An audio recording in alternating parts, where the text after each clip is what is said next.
Bismillahirrahmanirrahim. Assalamu alaikum friends and subscribers. This is Mahmoud Sheikh and today I am going to start a new video tutorial series on Microsoft Excel 2016. In my first video I am going to discuss about aggregate functions. What are aggregate functions? There are different types of aggregate functions like sum, min, max, count and average.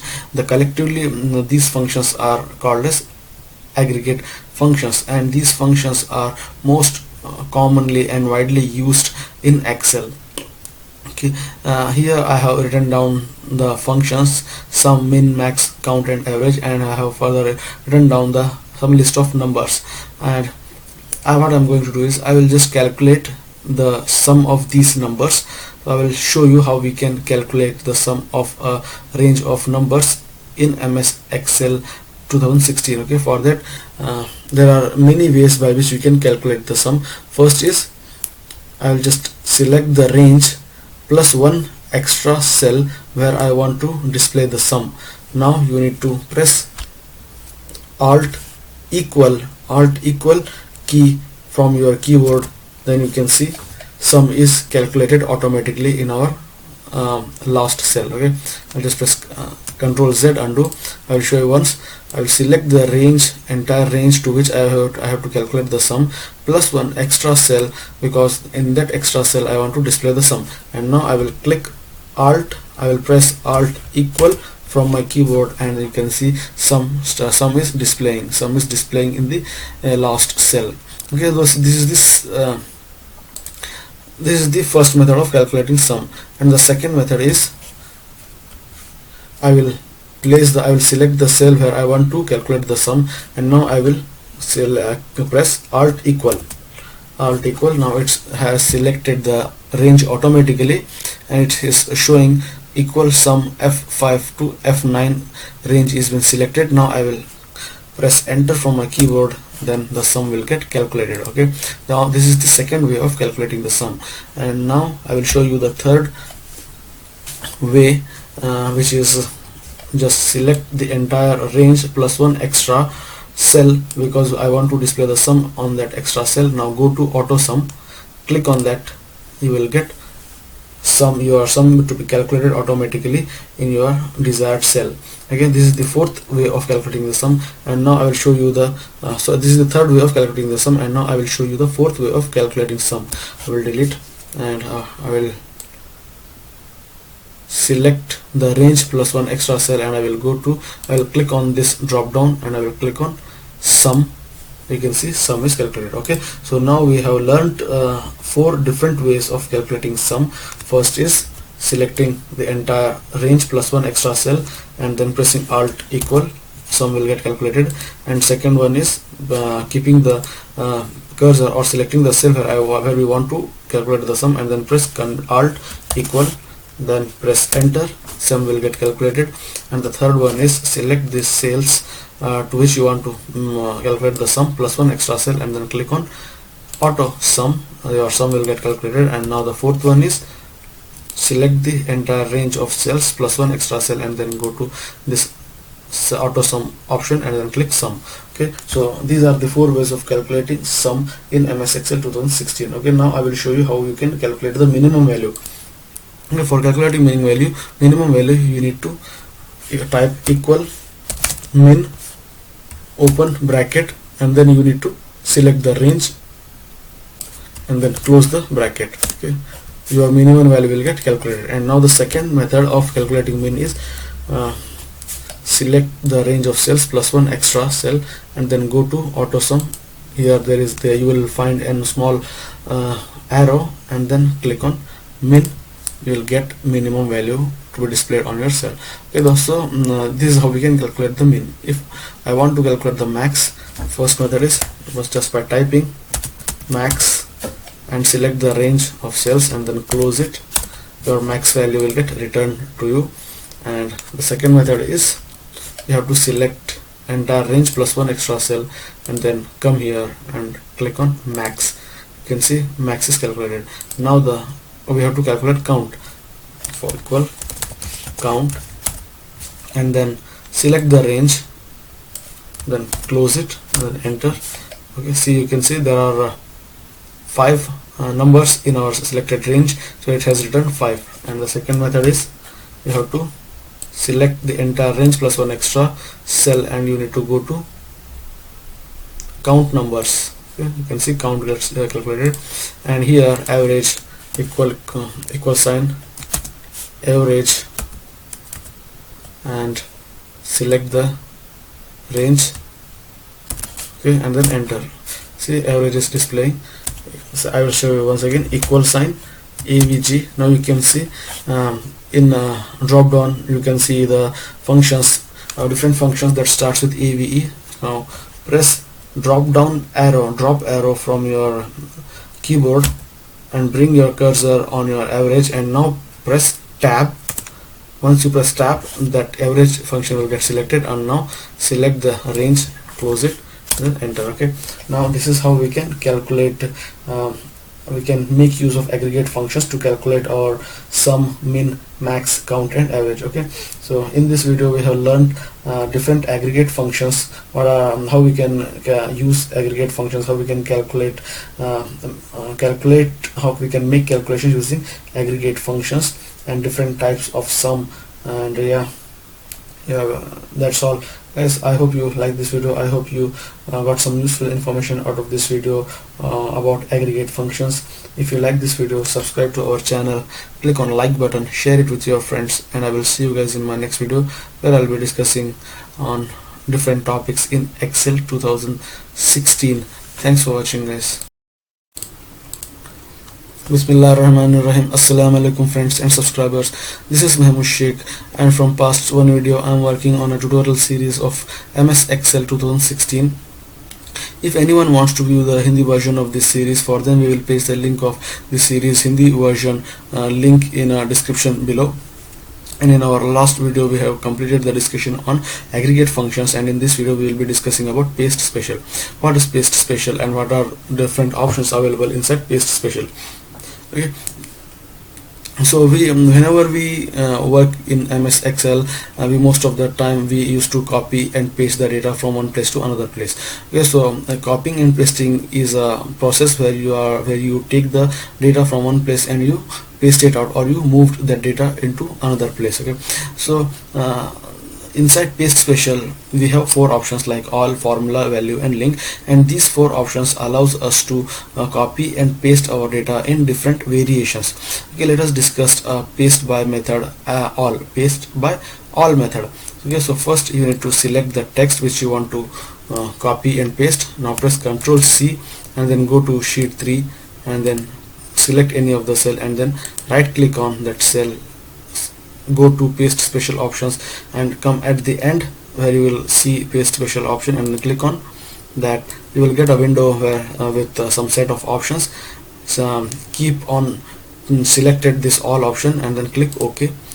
See, you can now your text is been copied from one place to another place. So this all method, paste special by all method, works exactly similar to your copy and paste. Okay, now let us discuss about paste by formula. Okay, I'll just press Ctrl Z. Okay, now we will discuss paste by formula. And now what I will do, I will select this range and I will start applying formatting to this text. I will press bold, italic, and then underline. Then I will give it a border, and I will apply some formatting, color red. Okay, now again here in this table you can see sum is displaying with the formula sum, and count, min is displaying with the formula min, and then max and count and average. Okay, these four to five values have been calculated with the formula, and now I have applied formatting to this table. Now what I will do, I will just select this table and I will press Ctrl C from the keyboard, and I will go to next sheet, and then here I will right click and then go to paste special option. Inside here I will go to paste special option at the end, click on that, and I will select paste by formulas now. So let us see what will happen if we select paste method as a formula. Click OK. Now you can see we had applied the formatting to this entire cells, but when we paste the same data by the method of formula, our formatting is not displaying. Okay, it has taken only the raw data and all the calculations, sum, min, max, count and average, but it has completely discarded the formatting that we had applied to our data. Okay, so paste by all, just copy the text and paste it exactly the way of copy and pasting, but paste by formula will discard all your formatting that you had applied to your text. It will only paste the data or the raw data, excluding your formatting. Whatever formatting you will be applying or you had applied to your text, and when you try to paste the data by formula, it will discard all those formatting and then it will paste only your raw data. Okay, now let us discuss what is paste by value.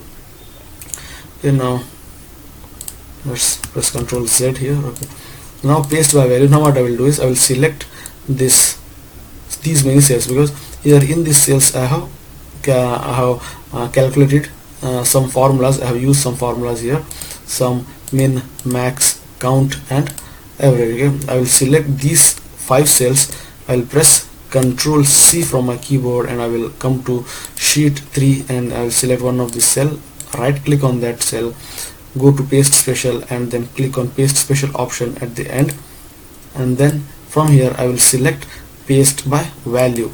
Okay, so I will click OK. Then you can see here when I click on any of the cell, formula is displaying sum formula, and if I click on second cell, minimum formula is displaying. If I select third cell, max, and fourth, count, and last at the end, average formula is displaying. But when I copied these 5 cells and pasted here in this sheet 3 as a value, if I click on this, you can see I am not able to see the formula that is been linked to calculate these values. Okay, I had copied this cell by pressing Ctrl C and I come to next sheet. I will right click and then go to paste special and then come here, click on the paste special, and from here I chose values option and click OK.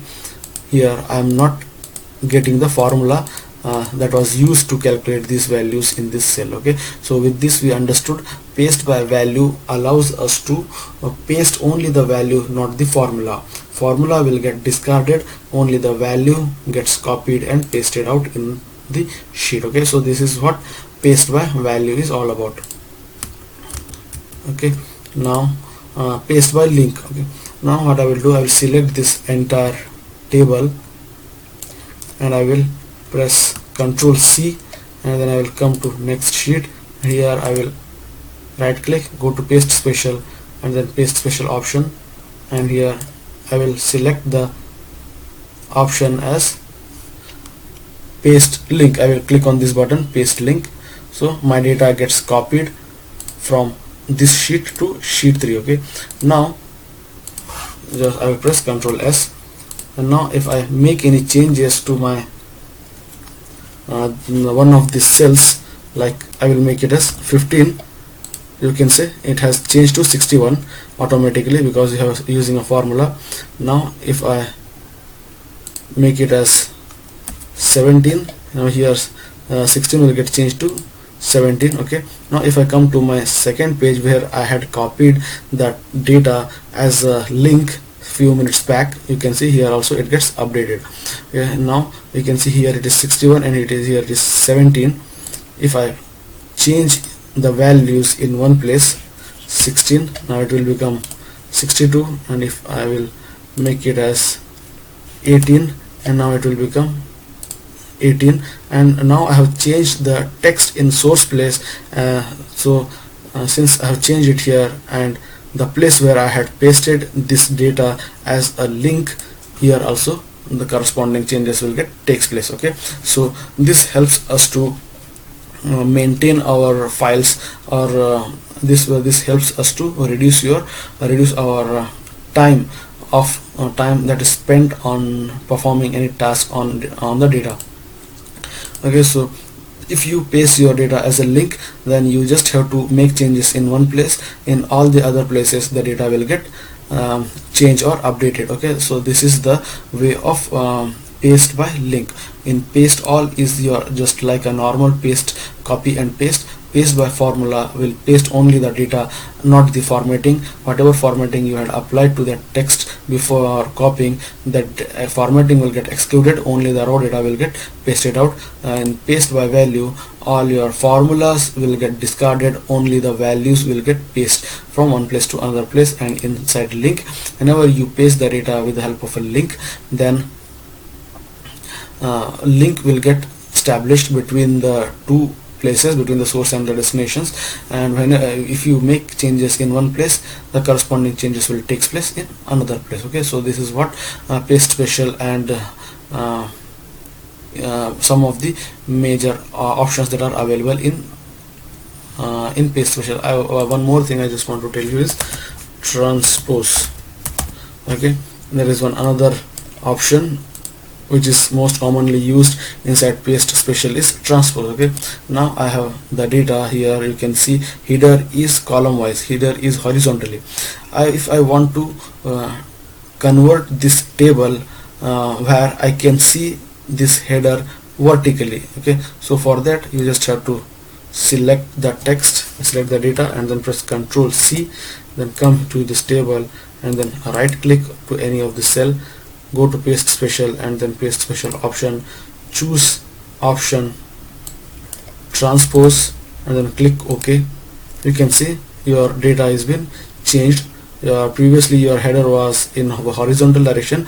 Now we have changed this header information to be displayed as a vertical order. Okay, so previously the table was in this format. Now we have changed it with the help of a transpose method present inside paste special options, and we have displayed the header in horizontal order. Okay, so these are some of the most commonly used options present inside paste special.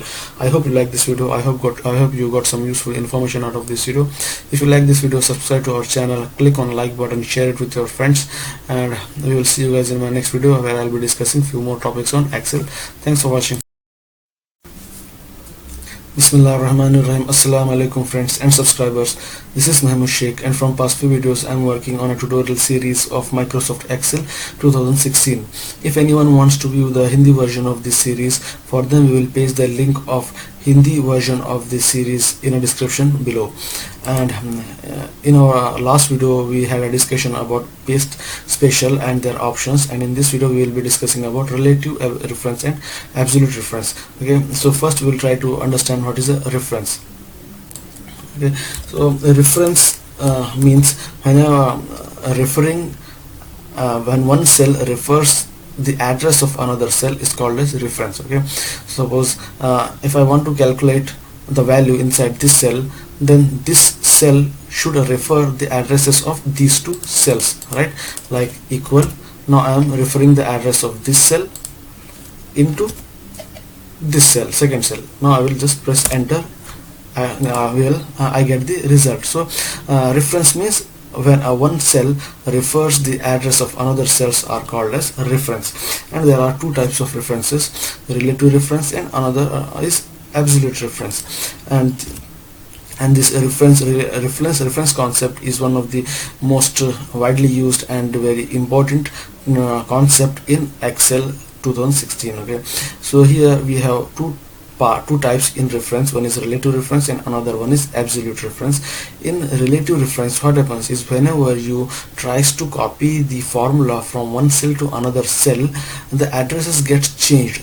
But whereas in the case of absolute reference, whenever we tries to copy the formula from one cell to another cell, addresses will not get changed, because in absolute reference we will be using dollar. We will be making certain cells to be constant or to be fixed, where just because of that the address of those cells will not get changed whenever you copy from one cell to another cell. Okay, now let us discuss first what is relative reference.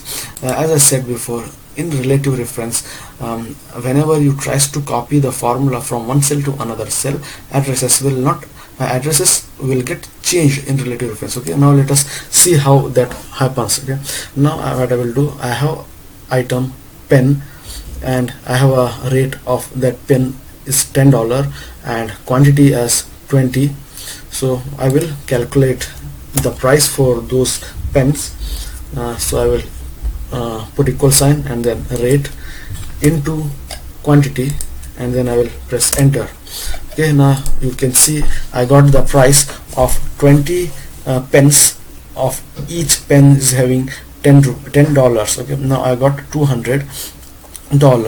So now I have to copy the same formula, which is this G4 into H4 to rest of my items. Okay, so how I can copy the formula to rest of my items? I just have to select, I just have to click on this small box on the edge, and then I just have to drag it down to calculate the price for notebook. Then I will get the exact prices, $200 for this also.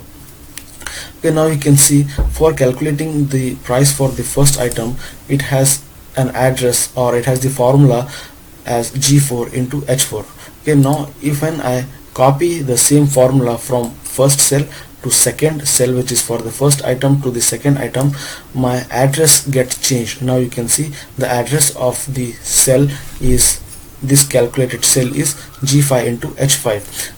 As I said before, in relative reference, whenever you tries to copy the formula from one cell to another cell, addresses gets changed, right? Here you can see the address of this cell is G4 into H4, and now if I tries to copy this formula from this cell to second cell by dragging it down, you will see I got the result, I got the correct output, but the address gets changed. Now it's taking the values of G5, which is this one, into H5, which is this one. Okay, now if I again tries to copy the formula, which is this H5 into G5 into H5 to my third item, now you can see again the address will get changed when I tries to copy the formula from second cell to, from my second product to third product.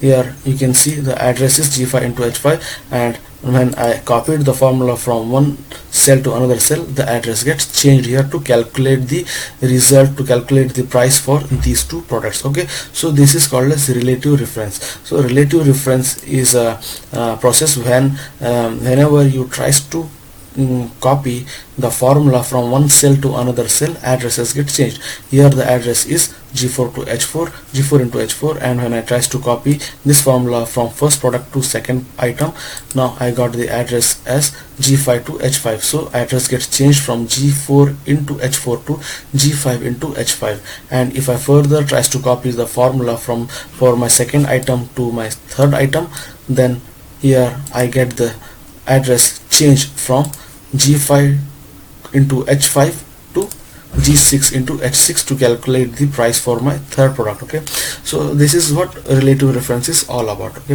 as I said before, in relative reference, whenever you tries to copy the formula from one cell to another cell, addresses get changed. But whereas in the case of absolute reference, since we were using a dollar symbol, dollar, we will be locking certain cells, that's why the addresses will not get changed in absolute reference. That's we will be going to learn here in our second sheet. We are having a table with the same items with same rate and quantity, and we will be calculating again here the price, and here we will be discussing in terms of absolute reference. As I said, in absolute reference, addresses will not get changed whenever you tries to copy the formula from one cell to another cell. Suppose I'll just put equal sign, and then I'll just click rate into this quantity, and I will just press enter. Okay, now the price is showing 200, and now we are using dollars in absolute reference. Okay, so I will just put a dollar for H and dollar for 4, and I will press enter. Now you can see I got the price of $200 for 10 for my pen item which has a quantity of 20 and rate $10. Okay, I got the 200. Now since this is an absolute reference, I have kept a dollar on both the sides of my quantity cell 20. Okay, so now if I tries to copy the cell, if I tries to copy this formula from my first product to my second, you can see I should have get $200, but I'm getting 400. Again, if I tries to copy the same formula from second item to third item, here I will getting 600 instead of 900. Okay, so I am getting the false results here. Okay, because why I am getting the false records? Because whenever I'm since I have kept a dollar for my H4 field, which is this one, which having the quantity of 20, we can see H4 G4 into $H $4. If when I tries to copy the formula from first product to second product, we can see the address for calculating the price for these two for this item. Here $H and $4 is showing instead of G5 and H5. Instead of H5 it's showing H4. Again, here also if I tries to copy the formula from second product to third product, here also it's taking the address of H4, which is this. Okay, everywhere in every cell of price, it's referring the cell address of this cell, which is H4, because we have locked this cell, by placing dollar and dollar on both the places. We have freeze or locked this cell cell address of H4 by placing dollar on both the sides to H and 4. That's why it's taking only the address of H4. So this is called as absolute reference. Now, as I said before, according to our definition, in absolute reference we will be using dollar signs. We will be using dollars to make certain cells locked, to make some cells or the address locked, so that whenever we tries to copy the address of those cells from one cell to another cell, addresses will not get changed. Here you can see, to calculate the value of this notebook, I get the false value because it's multiplying 20 into this cell H4. 20, here you can see G5 is this cell into H4. H4 is this 20, this cell is H4, but actually it has to multiply the value of 20 G5 into H5. It's not doing that because I have kept dollar sign on both the places. Okay, now if I remove this dollar from both the places, and if I press enter, and now if I tries to copy the formula from first product to another second product, I will get the correct result as 200. And further, if I tries to copy the same formula from second product to third product, I will get the correct result as 900. Okay, so in absolute reference, since we will be using dollar sign in addresses, so that's why by placing the dollar signs, we are making those addresses to be fixed, to be constant. Whenever anyone tries to use those addresses, everywhere those addresses will get not changed, addresses will be same. Okay, now if I again tries to put dollar on this and press enter, you can see I'm getting a bunch of wrong results. Okay, this is called as absolute reference. Now we will see a situation where absolute reference is very useful. Okay, let's go to sheet 1. Now here I have an example where I have a record of employees, list of employees with employee number from 1 to 10 and employee name. 10 employees I have, and I have a salary for those employees, $300, $3,000, $5,000 and so on. And now I want to calculate the salary. Now I have to calculate the new salary after allocating bonus. Here you can see I have a bonus of $500 which I have to add to each of the employee. Now if I tries to calculate the salary by pressing equal and this value plus the bonus value. Press enter. I will get $3,500 for employee Alan. And now if I tries to I don't want to do it again and again, so what I will do, I will just drag it down so that my 500 bonus gets added to all the rest of the employees. So I will try to do, if I drag it down, I should get 5,500 here, 4,000 here, 3,000 here, 2,500 here, 2,000 here, 4,500 here. Okay, so to each of this employee salary 500 should get added up. Let's see whether we will get the result correct or not. Okay, now you can see 500, since 500 I had added 500 of bonus to this employee, and when I tries to copy the formula, the same formula from first employee to rest of my employees, $500 is not getting added to each of the employee salary. Why it is? Because see, I am referring to this cell. If I keep on entering 500 to all the cells, then 500 will get added to each of the employees. But I don't want, we suppose right now I have only 10 employees. Suppose I have some thousands and lakhs of employees in my spreadsheet, and then in that case I cannot keep these kind of bonus values for each of the employees. For that, in that case I just have to keep the bonus for my employees in only one field, and I want that one field to be get added to all of my employees. So in the relative reference, you have to keep all the you have to keep the bonus for all the employees. You need to keep the bonus price for all the employees if you choose a relative reference. But if you choose absolute reference, then your work will get reduced. Okay, see, in the absolute reference you just have to keep your bonus value in one cell, and then you need to come here and you have to lock this cell address, which is K2. right here I am referring this K2 value. I don't, whenever the user drag the formula, whenever I am copying the formula from this cell to rest of my cell, the address of K2 is getting changed, and K2 will become K3. See, here I will drag. Here you will see C3 value, which is this C3 plus K3, but I don't have anything in this K3 field. That's why it's not updating its value.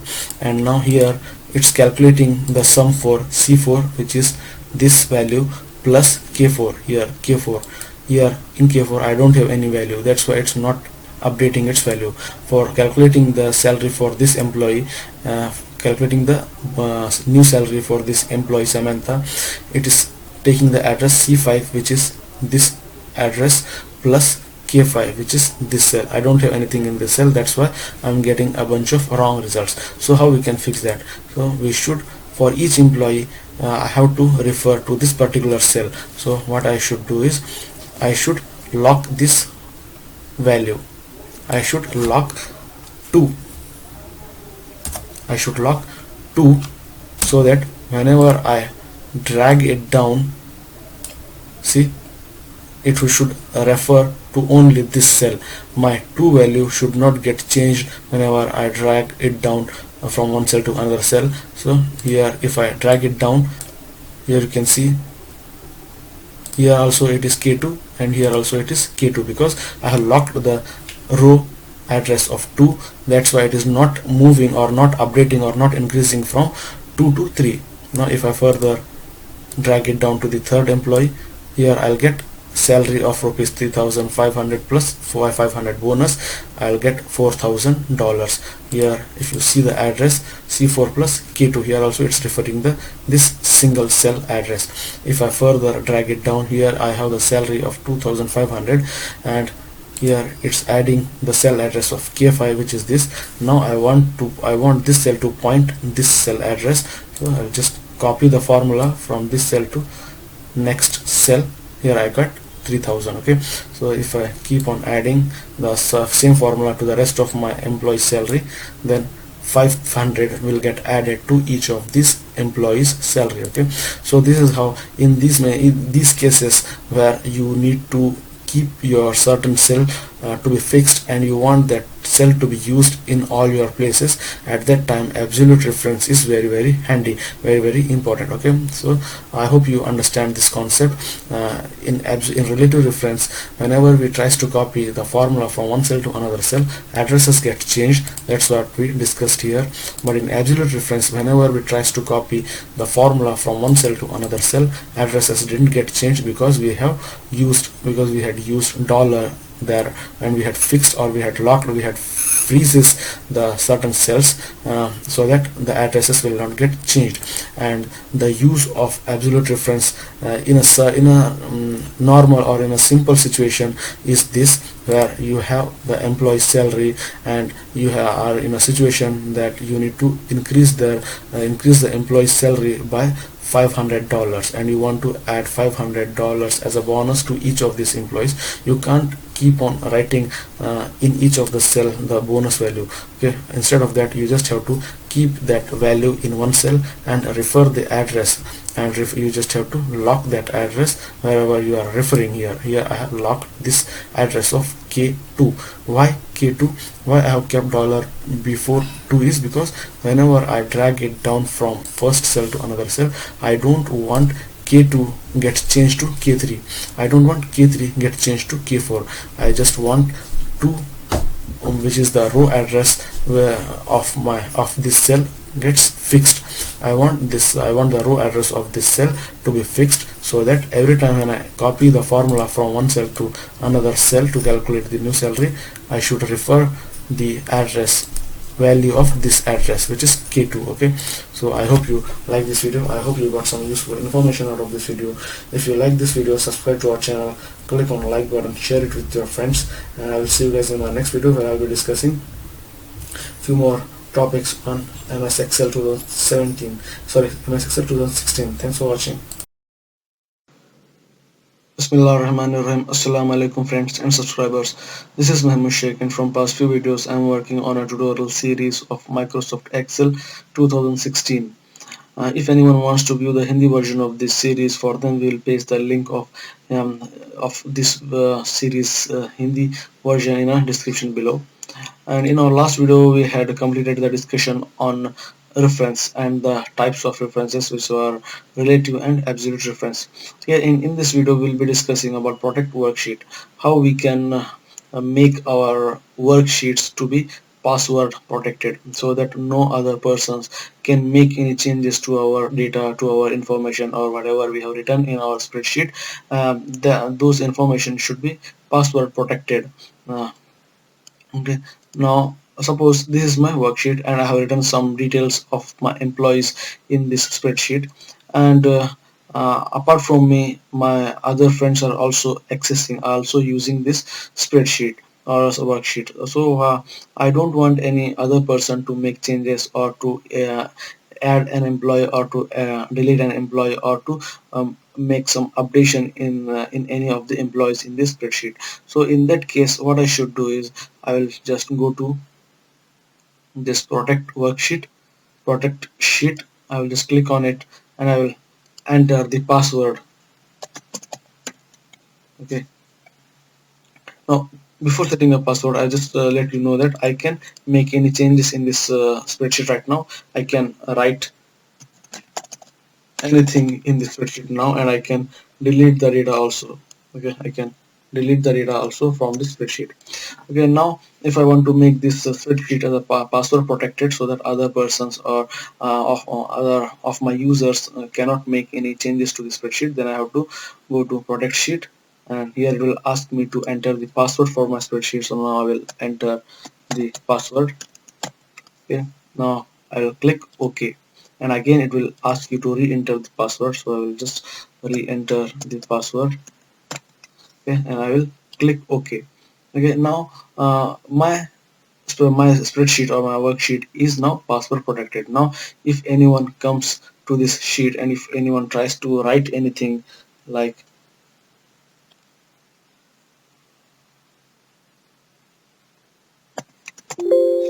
if anyone tries to enter any of the keyboard's key or any alphabet, it's showing an error. Okay, I will just type anything. I will just press any of the key from the keyboard. it's saying the cell or chart you are trying to change is on a protected sheet.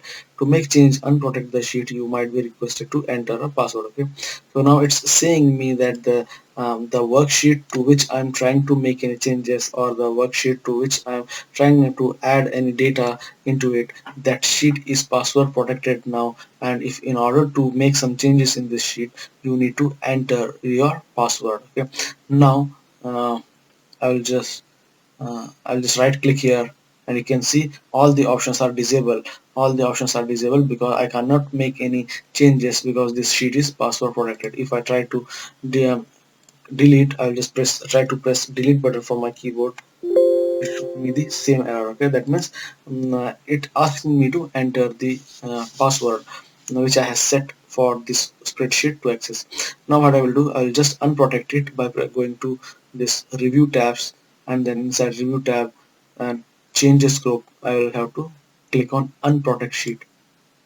Then what I will do, I'll just type in the password again and then press OK.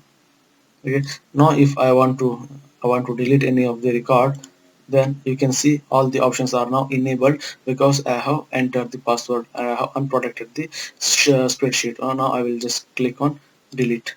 See that record, employee number 9 record now gets deleted. Okay, now I can make changes to my spreadsheet, or anyone can make changes to this spreadsheet because now it is not password protected. Okay, now this is how you can protect your data, protect your information that has been stored, that has been kept in your spreadsheet or in your Excel 2016. Okay, so this is a very useful and vital feature of MS Excel 2016, by which you can protect your data, by which you can save or hide your data from being modified, from being changed by other persons. Okay, so I hope you got some useful information out of this video. I hope you like this video. If you like this video, subscribe to our channel, click on the like button, share it with your friends, and I will see you guys in my next video where I'll be discussing a few more concepts of MS Excel 2016. Thanks for watching, guys. Bismillah ar-Rahman ar-Rahim. Assalamu alaikum, friends and subscribers. This is Mahmoud Sheikh, and from past few videos I'm working on a tutorial series of Microsoft Excel 2016.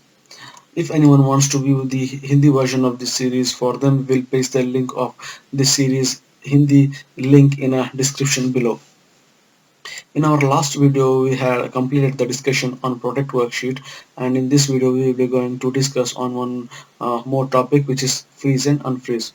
A freeze and unfreeze allows you to make your rows and columns to be fixed, not movable. Okay, this option, with the help of this freeze and unfreeze options, you can make certain rows and columns to be static, which cannot move with your scroll down. Okay, now let me just show you an example. Here I have, in this report I have an details of an employee. Suppose you have a report of your employee details, and that report is having some hundreds and thousands of records in your spreadsheet. So as and when you scroll down of your spreadsheet, we can see your header is not visible to you. This is my header, and if I scroll down, that my header also went up with my data, so I cannot clearly figure out which column field is what is the name of this column, what is the name of this column, and what is the name of this column. Okay, this problem arises whenever you have large amount of data, or hundreds or thousands and lakhs of records in your spreadsheet. So to solve this problem, to display the header, even if you scroll down, then you need to do one thing, that is you just have to select this entire row, and then you need to go to view. Inside view you will find a group called as window. Inside window group you will have an option called as freeze panes, and then click on freeze top row. Okay, now I apply freeze top row option to my spreadsheet. Now if I scroll down, then you will notice our header information is also coming along with us. See, now now I can easily figure out, I can easily say, okay, this column, this particular column belongs to employee name, this column belongs to salary, and this column is a new or updated salary. Okay. Now if I keep on moving, keep on scrolling down and down and down, this header bar will also come along with us, because we have made this header row to be appear as static or freeze. We have applied freeze setting on this particular row. That's why this the first row of the spreadsheet or the header is coming along with us whenever we scroll down. Yeah, if you want, you can unfreeze it also. For that, you just have to click again on that first row and then go to view tab. Inside view tab, go to windows and then click on freeze panes and then click on unfreeze panes. Okay, now if I scroll down, then the header information will not come along with you whenever you scroll down the page. Okay, so this is the use of freeze and unfreeze. Okay, with the help of this freeze options, you can make certain rows and columns to be static. You can freeze certain rows and columns. Okay, if you want to, if there are we are having some other options also to freeze panes. If you click on freeze panes, then you will see your entire document gets divided uh, into different panes here. You see,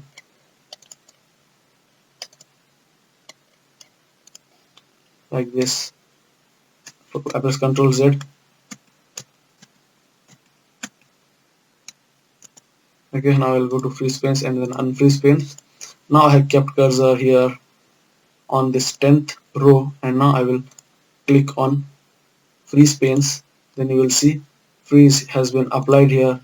See, only records which are after the 7th record is moving. Okay, so this is how you can apply freeze and unfreeze options to your spreadsheet documents whenever you want some information to be fixed, to be static, and you want some information doesn't get moved along with your scroll or with your mouse scroll. Okay, so this is the use of freeze and unfreeze. I hope you like this video. I hope you got some useful information out of this video.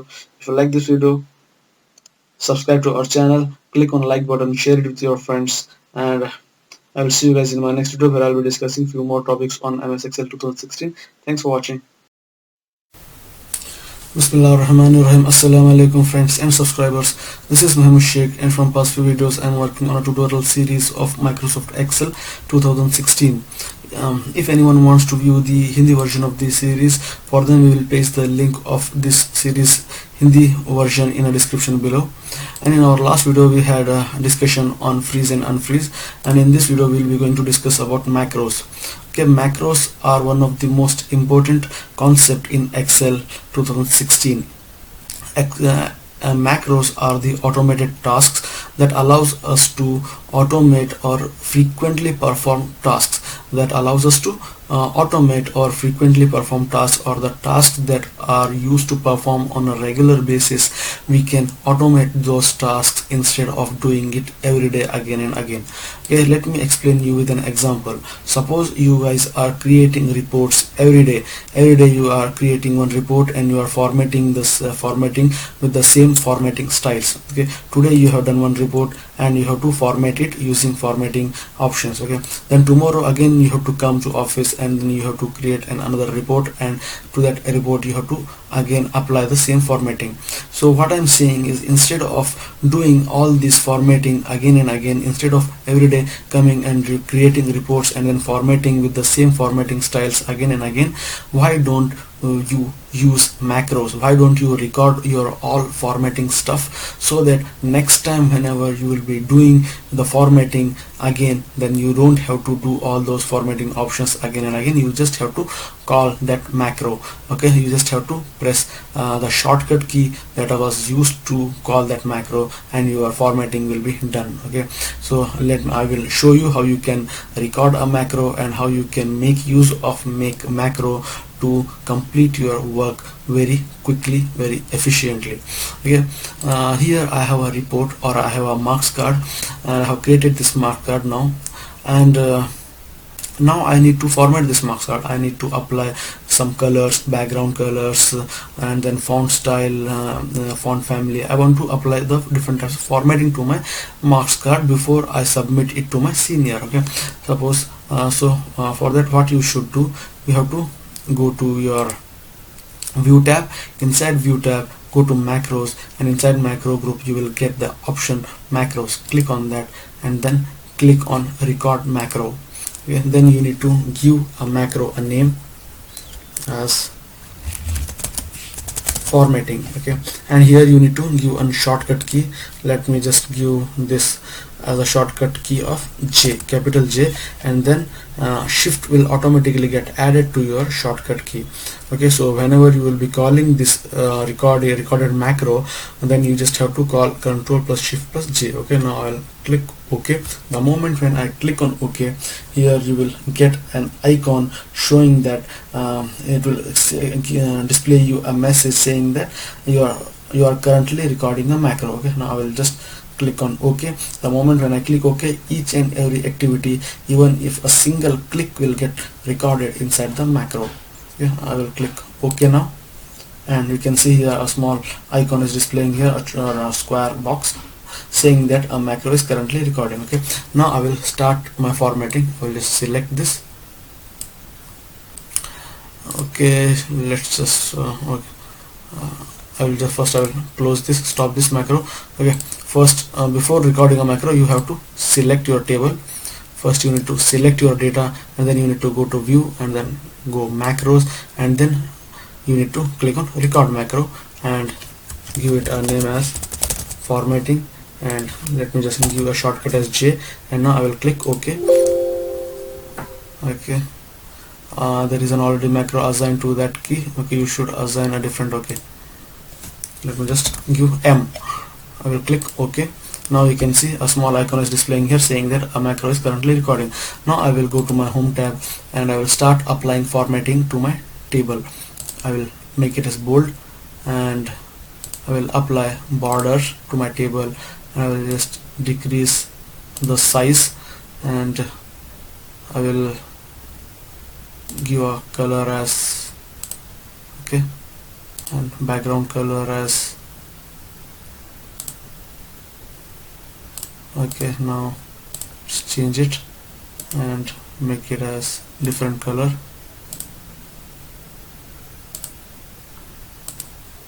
Okay, let me give it as red, make it as red, and apply some alignments as center, and yeah, that's all. Okay, now I have applied some formatting to me. Now I will click on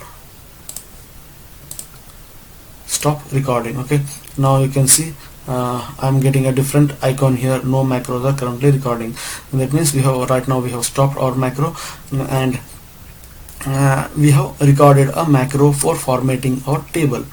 Okay, now tomorrow when you come to office or to any your place, workplace, then you have to create one report, your marks card or any kind of report, and again you need to apply the formatting to that report. Okay, so again what you will do, you will select the table and then start going to home, and then again start formatting, applying formatting settings to format your table or your report. Okay, so instead of doing it again and again, what I'm saying is you have recorded a macro right now. We have just recorded a macro of formatting for formatting our data. So what I will do is I will just select this table and I will go to view, and inside view macros group, and then click on macros and then click on view macros. Okay, here you can see we have a macro with the name called as formatting, which we had recorded just few minutes back. Select that formatting macro and then click on run.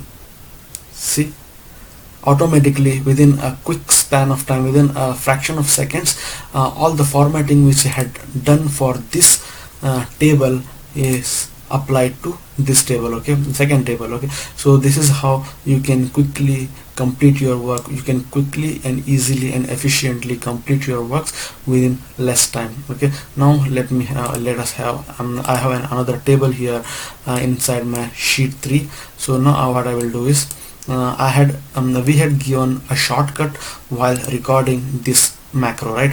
While recording formatting for this table, we had given a macro with the name called as control plus shift plus M.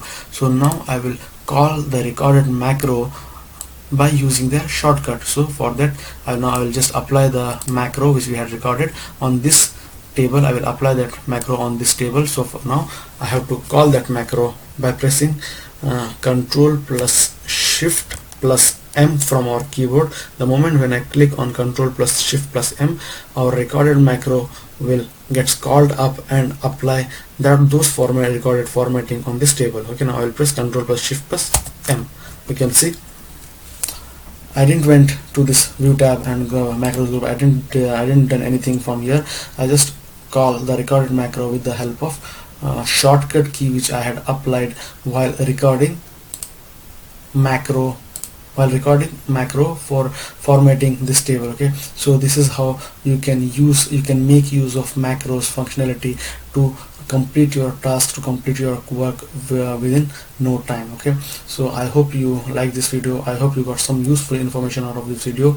If you like this video, if you like how to store if you get some useful information on macro, subscribe to our channel, click on like button, share it with your friends, and I will see you guys in my next video where I'll be discussing few more topics on MS Excel 2016. Thanks for watching.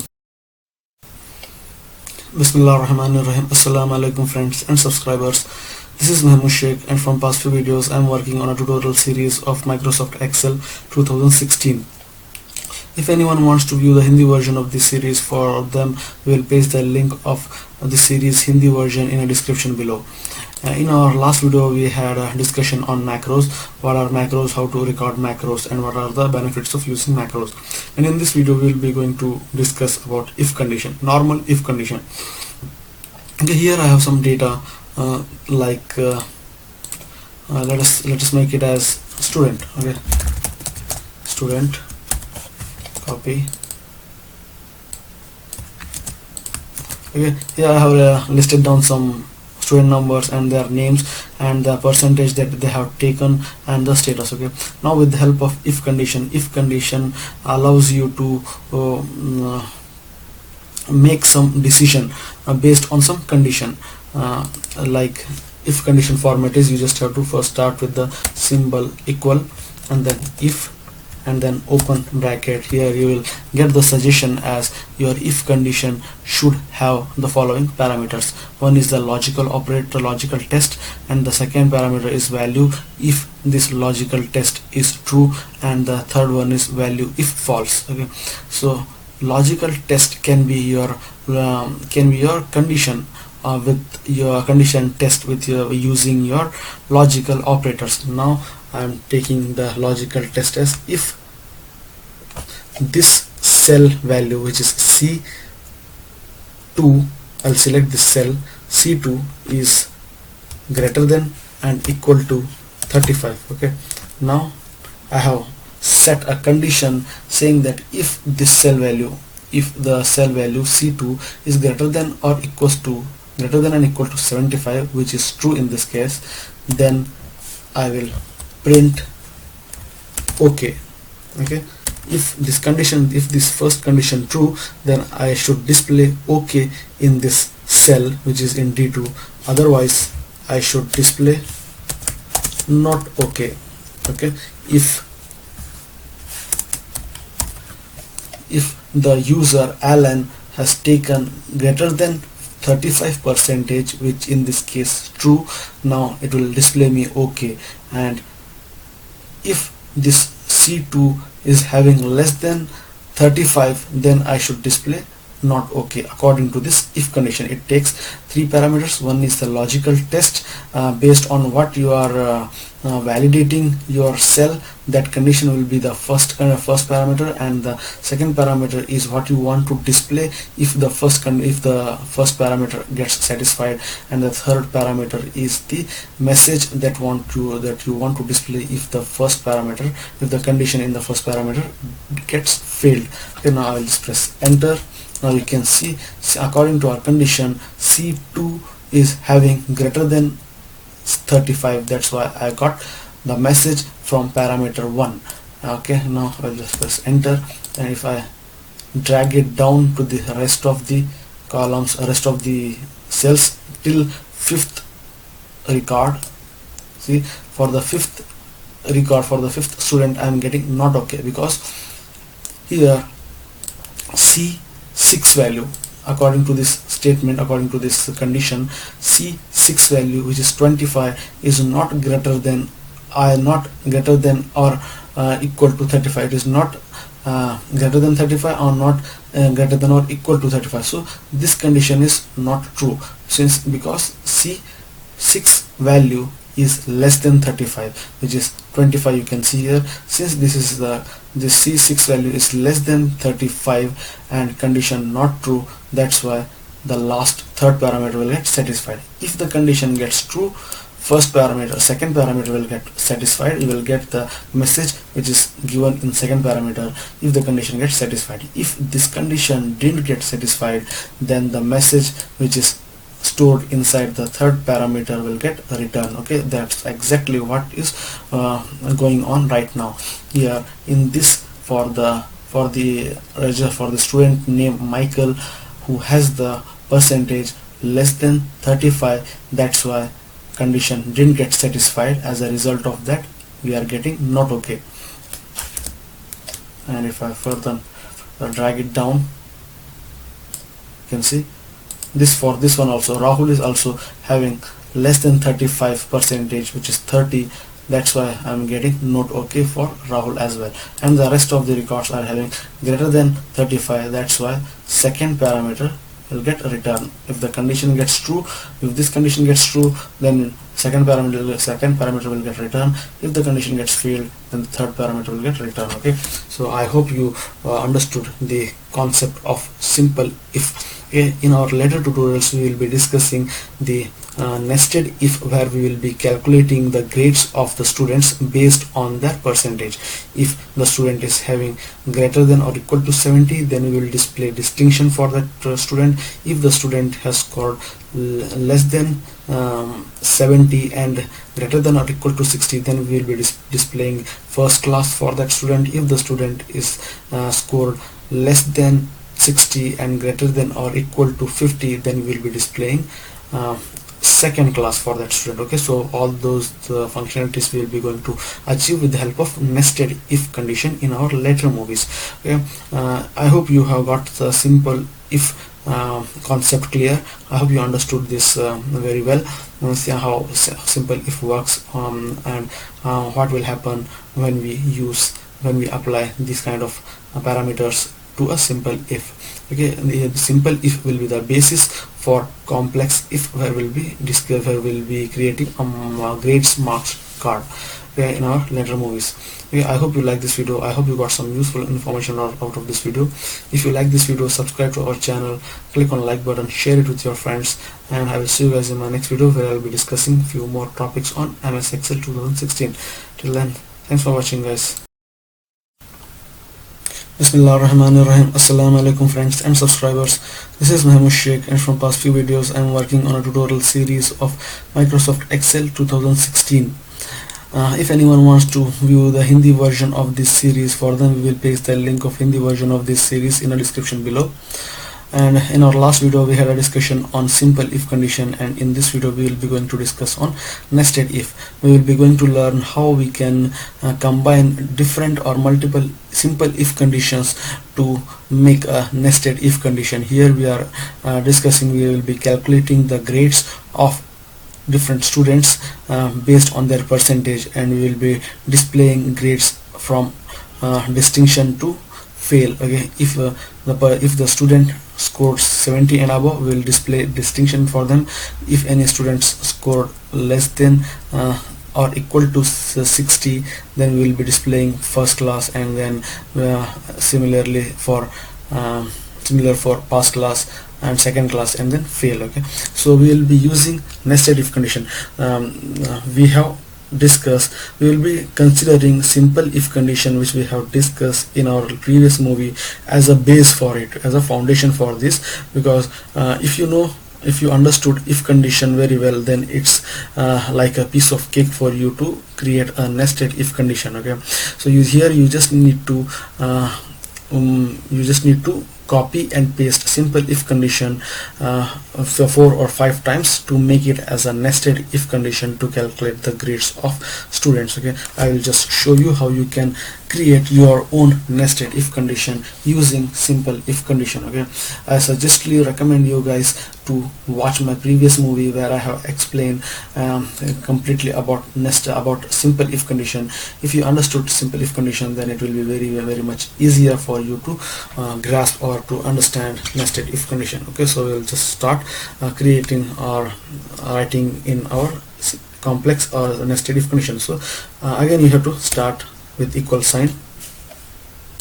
Okay, as you know, any function our calculation should start with the equal sign. And now I will type if, and I will press open circular bracket, and simple if condition asks you to apply a logical condition test. Okay, I will select this based on this percentage. I will be calculating the grades, so that's why I will just select this cell value. If I3 value, which is 53.5 in this case, is greater than or equal to 70, right now I am checking for the distinction user.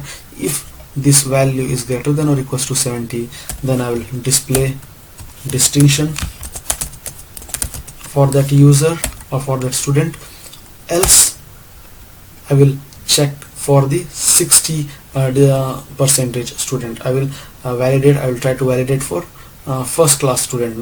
Now I have checked for 70% grade. Now I will use the same if condition one more time to validate for the first class student. So I just have to type if condition, and then open bracket, and then condition.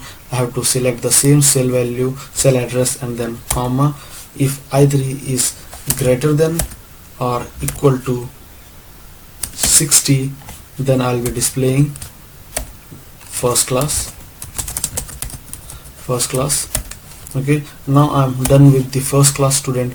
Again, I have to use if condition one more time to check for the second class student. Again, I will select the address of this cell, comma, I3 is greater than or equal to 50, then I will display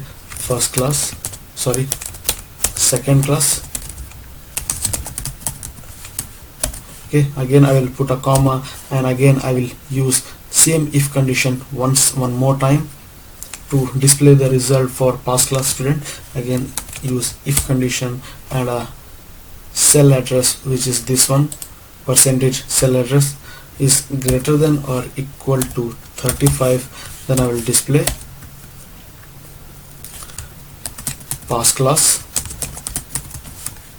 Or finally, at the end, if a student is if the student has not scored either distinction or 70, if that student has not made 60%, if that student has not made 50%, and if that student has not even made 35 or above, then he or she must have failed. So in that case, last at the end we have to type in fail. Okay, now you need to close the number of brackets equal. You need to close all the brackets which are open. Okay, here you can see I have one bracket open here, so I should close this. Okay, there is one more bracket open here. I have to close this one also, and here there is one more bracket open, so I should close this one also, and at the end I should close the first bracket, which is this.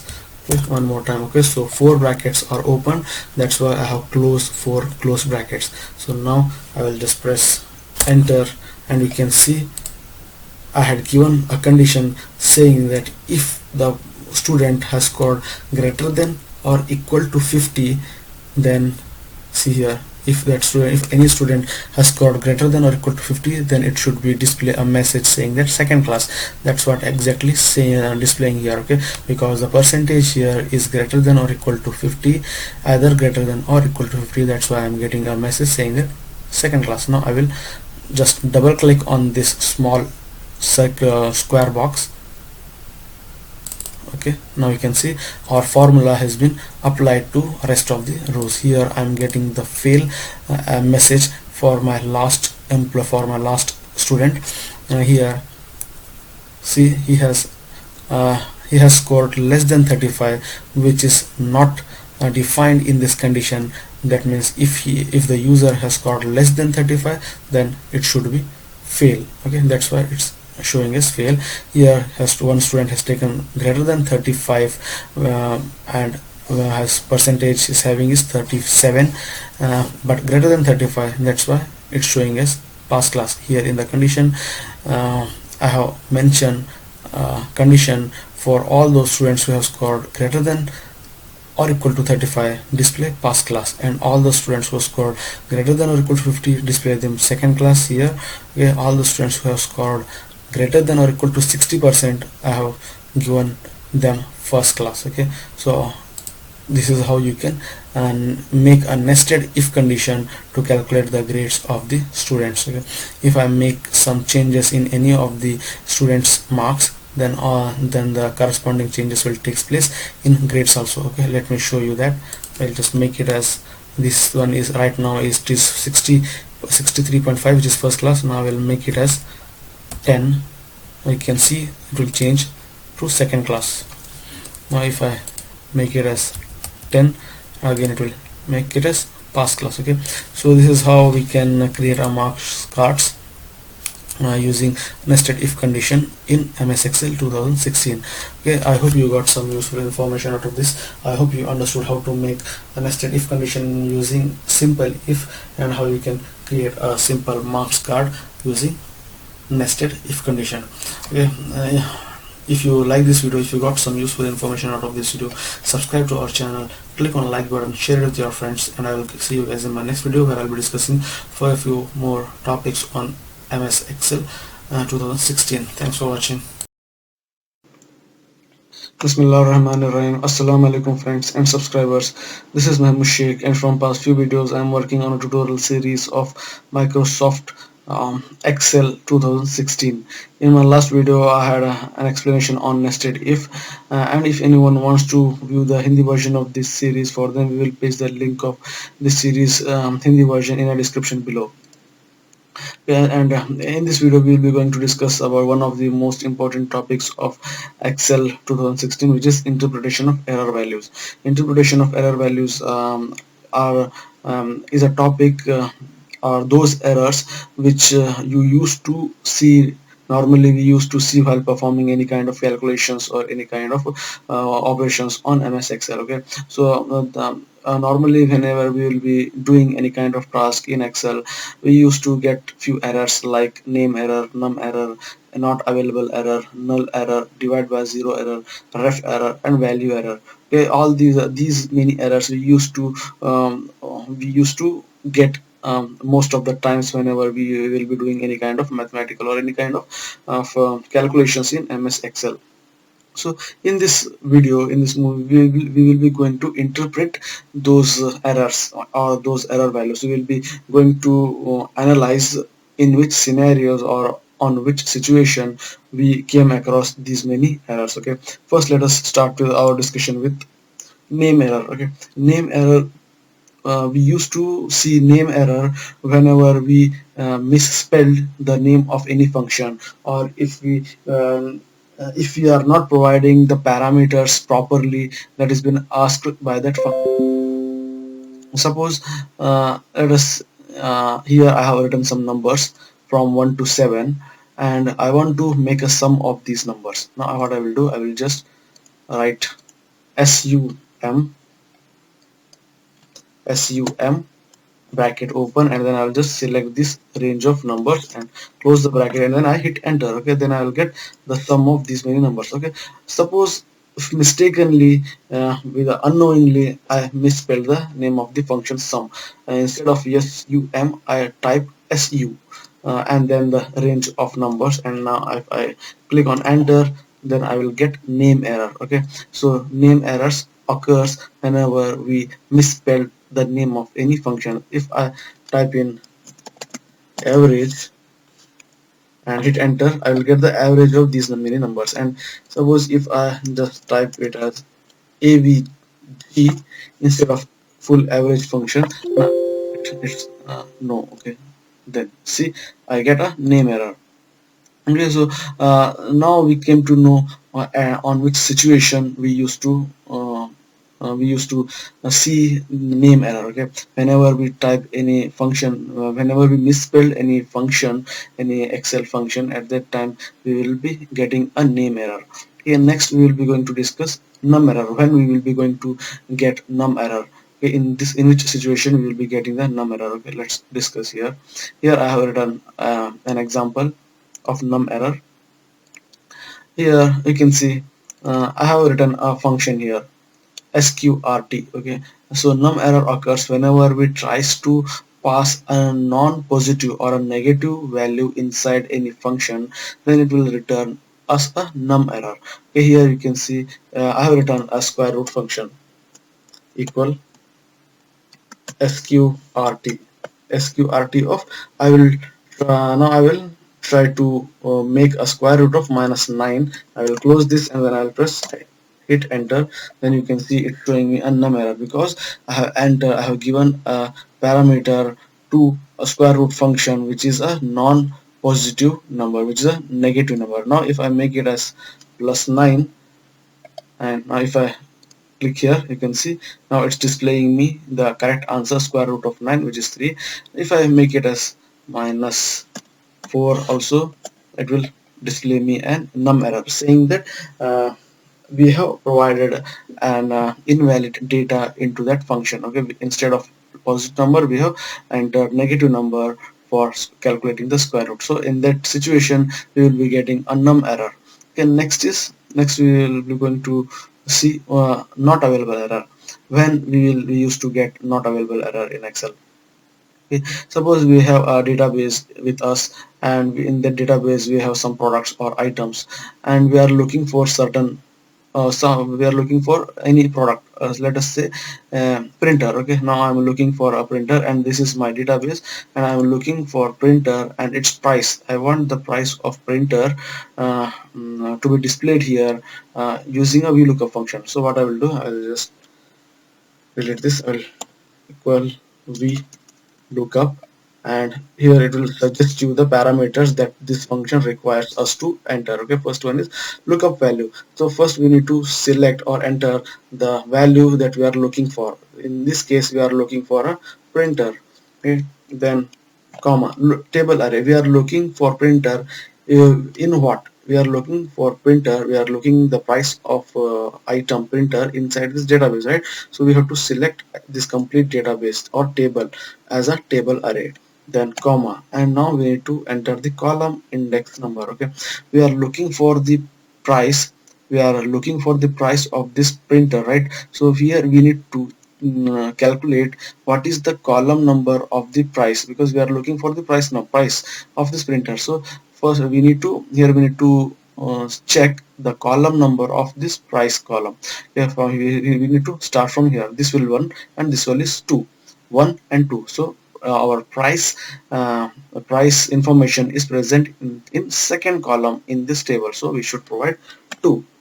And then last is 0, exact match. I want exact match. Then press enter. Then you can see I got a not available error because this printer is not available in my database or in this table. That's why it has returned me a not available error. If I change it to laptop, just say I'll change it to laptop. Now you can see it has returned $500. Okay, or let's say uh, let's make it as $250. Now it will return me $250. So with a not available error we normally used to get whenever we are looking for some value and that value is not present inside our table or inside our database. At that time Excel return an error saying that not available. Okay, I will make it as charger. Then you will see not available because charger is not present inside our database. Okay, so for VLOOKUP takes 4 parameters. One is the lookup value to which we are looking, which is this, and second one is the table array in which table or database we are looking for this value. We need to select this complete database or table, and then the third parameter is the column of those of that field, column of the field we want the information to be get from that column. Okay, right now we need a price of this charger. That's why price is inside second column, that's why we need to enter 2 here, and finally 0 at the end to work for exact match. Enter. It's showing not available because charger is not available inside this table. Okay, so in this scenario or in this situation, we used to get not available error when we are looking for some item or some any product, and that item or product is not available inside our database or in our table. That time we used to get not available error. Okay, next error which we are going to discuss is the null error. In null error, you can see most of the time we used to get null error also while performing any kind of calculations. Here, let us see when in which situation we used to see null error. Here I have written two series 1 and series 2. What I will do is I will just try to make a sum of these two series using the function called sum. I will just type in equal sum, and then I will select first series, and then I will uh, put a space, and then I'll select another series, and I'll close the bracket, and then I hit enter. Now you can see it's returning me the null error, because here inside this function, while calculating the sum of these two series, I have given space instead of comma. Okay, now if I give comma, now you can see it has given me the sum of these two series. Okay, so in this situation, situations where we are making a sum of two series, and we have supplied a space instead of comma, then we used to get null error. Okay, so this is the situation where we can get a null error. So now let's move to next example, next error, which is divide by zero error. Okay, most of the times people used to get this divide by zero error. Okay, this error occurs whenever we tries to divide any number with zero. Here I have a value of 24, and here I will show you. I'll just delete this. Equal, I will try to divide this value. I will select this value, and I will try to divide this value by 0, and now it will return me a divide by zero error, saying that you cannot divide any numerical value with or any value with 0. So if you tries to do that, if you tries to divide any value with 0, then we used to get a divide by 0 error. Okay, next let us go to our next error, which is a ref error. Okay, a ref error means a reference. Whenever there is a reference gets missed out for calculating any sum, that time we used to get a ref error. Here let us delete this. Okay, let us suppose I have two values here, 2 and 4, and now I want to make a sum of these two values. So what I will do, I will just press equal, and I will just type sum, and then I will select this value, comma, and the second value, and I will close the bracket, and then I will hit enter. Now you can see I have got the sum of these two values as 6. Now if I delete the second cell value, I will just right click on it, and then I will just delete. Now you can see it's showing me a ref error, because the reference or the cell reference for the address, this for this Q102 has missed out. Previously we had a value here, but just few seconds back I have deleted that value. That's because of that it's showing reference gets missed out. Reference error is showing. Okay, now if I undo, here you can see I have made a sum equal sum of number 1 comma second number, and close the bracket and hit enter. Now you can see I got a 6 as sum of these two numbers. Now if I delete this any of this cell from the sheet, then you can get a ref error saying that a reference gets missed out to calculate the sum for those two values. Okay, so this is the situation where we can get ref error. Okay, and the last, we are having an error which is saying that value error. Okay, and most of the times we used to get a value error also while performing any calculations. So this error occurs whenever we tries to make a sum of integer value with the character value. Here we have the values as 2, 4, and in the third cell we have a value of characters. Okay, now if I tries to make a sum of these three values, let's see what happens. Let's select this one, and plus second value plus third value. Okay, here I'm trying to make a sum of two integer values plus one character value. So now what I will get, a value error, because we cannot make a sum of integer and characters values. That's why it has returned us a value error. Okay, so these are the situations or the occasions or scenarios where we can get these kind of different errors, and I have explained each and every error bit by bit, and I hope you all of you might have understood what are different errors or different errors in MS Excel. These are the different errors that we normally use to forget while performing any kind of calculations, like name error, num error, not available error, null error, divide by zero error, ref error, and value error. Okay, num error occurs whenever we misspelled any name of the function, and num error occurs whenever we tries to pass a non-negative value to any function. That time we used to get num error. Not available error occurs whenever we are trying to looking for any value which is not present in the table or in the database. At that time it will return, Excel will return not available error. Null available error occurs whenever we tries to make a sum of two series without putting or without entering the comma between the two ranges. That time we used to get null error. Divide by zero error, we used to get divide by zero error whenever we tries to divide a numerical value by zero. Yeah, and ref error, we used to get ref error whenever we make a sum of two values, and now when we deleted one of the values, and at that time Excel will return a ref error, because the reference for calculating the sum of two numbers gets missed out. That's why in a result of that we will be getting ref error. Value error occurs whenever we tries to make a sum of two numerical value with some alphabetical value.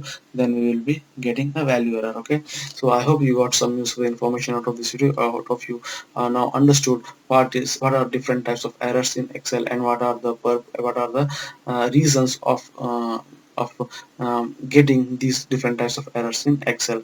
Okay, I hope you like this video. I hope you got some useful information out of this video. If you like this video, subscribe to our channel, click on like button, share it with your friends, and I will see you guys in my next video, where I will be discussing few more topics on Excel 2016. Thanks for watching. Bismillahirrahmanirrahim. Assalamu alaikum friends and subscribers. This is Mehmood Sheikh, and from past few videos I am working on a tutorial series of Microsoft Excel 2016. If anyone wants to view the Hindi version of this series, for them we will paste the link of this series Hindi version in the description below. In this video we will be going to discuss about VLOOKUP. VLOOKUP, a function that is available in Excel that gives us a functionality to fetch or to get the required data or the required details of any user or an employee or a student from the database. Okay, here I have a database, so let us consider this as our database, and in this case we are having only 10 records, but in real scenarios you might be having some thousands and lakhs of records. And at that time, if anyone tell you to get the record of 1000, or if anyone give you the records number or employee number like 1100, okay, 2000, and sorry, 2000 and 700, and then 5000. Okay, suppose if anyone gives you this employees number, and they told you to get the details of these many students numbers or employee numbers. Okay, so it's very important, it's very difficult of searching these many records just by scrolling down in that spreadsheet. Okay, so instead of that we are having a feature in Excel which is called as VLOOKUP, with the help of which we can easily and quickly, within no time, within a very less time, we can get the details of these records. So let us learn how we can do that. Okay, now here I have a record with me in this, I have a database here with me. In this database I have only 10 records. Okay, but in real time you might be having more than the records, but the concept will be the same. Okay, and now I have written down the numbers for those I want the details. Okay, I want the detail of 103, 101, 106, and 109. Okay, so what I will do, I will come here, I will just type equal and then VLOOKUP, and then it's suggesting you the parameters it's going to take to get the required value for 103. Here you can see we are having it's suggesting the parameters that this VLOOKUP function accepts. First is the lookup value. Lookup value is the number which you are to which you are looking the detail. Okay, right now I'm looking the information or the detail of person 103, or let's consider as a student. I want the detail of a user 103. So now 103 will be my lookup value. So I have to select this. Okay, then put a comma, and then it's once you have applied a lookup value, now it's highlighting the second field of that lookup function, which is the table array. Table array is your database in which you are searching this record number 103.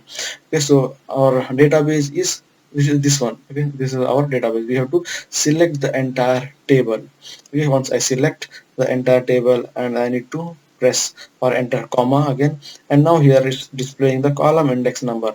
Okay, here the column index number is the column number of the field which you are looking for in the table. Suppose I am looking for the first name of the user 103, and the first name is the second column inside our database. Then that's why I have to type 2 here. Okay, that is the column number of the information that I am looking for the ID 103. Okay, since I'm looking for first name from this table, and first name is present in second column in this database, in the selected database, that's why I have enter 2, and finally put a comma, and then you need to enter 0 for the exact match, and then close. Okay, now it will return me the name of 103, first name of 103, which is Akash. Okay, let's press enter. Now you can see I got Akash here. Okay, now if I want last name, again I have to type in VLOOKUP, and then lookup array will be this register number or user number, then comma, and again I have to select the table array, which is this database, and then comma, column index. Right now I want last name. So last name is present in third column inside my database table. So I should enter 3. Oh, sorry. Equal to lookup value, comma, table database, and then I'm looking for this last name, and this last name information is present in third column in my table, and then 0, enter.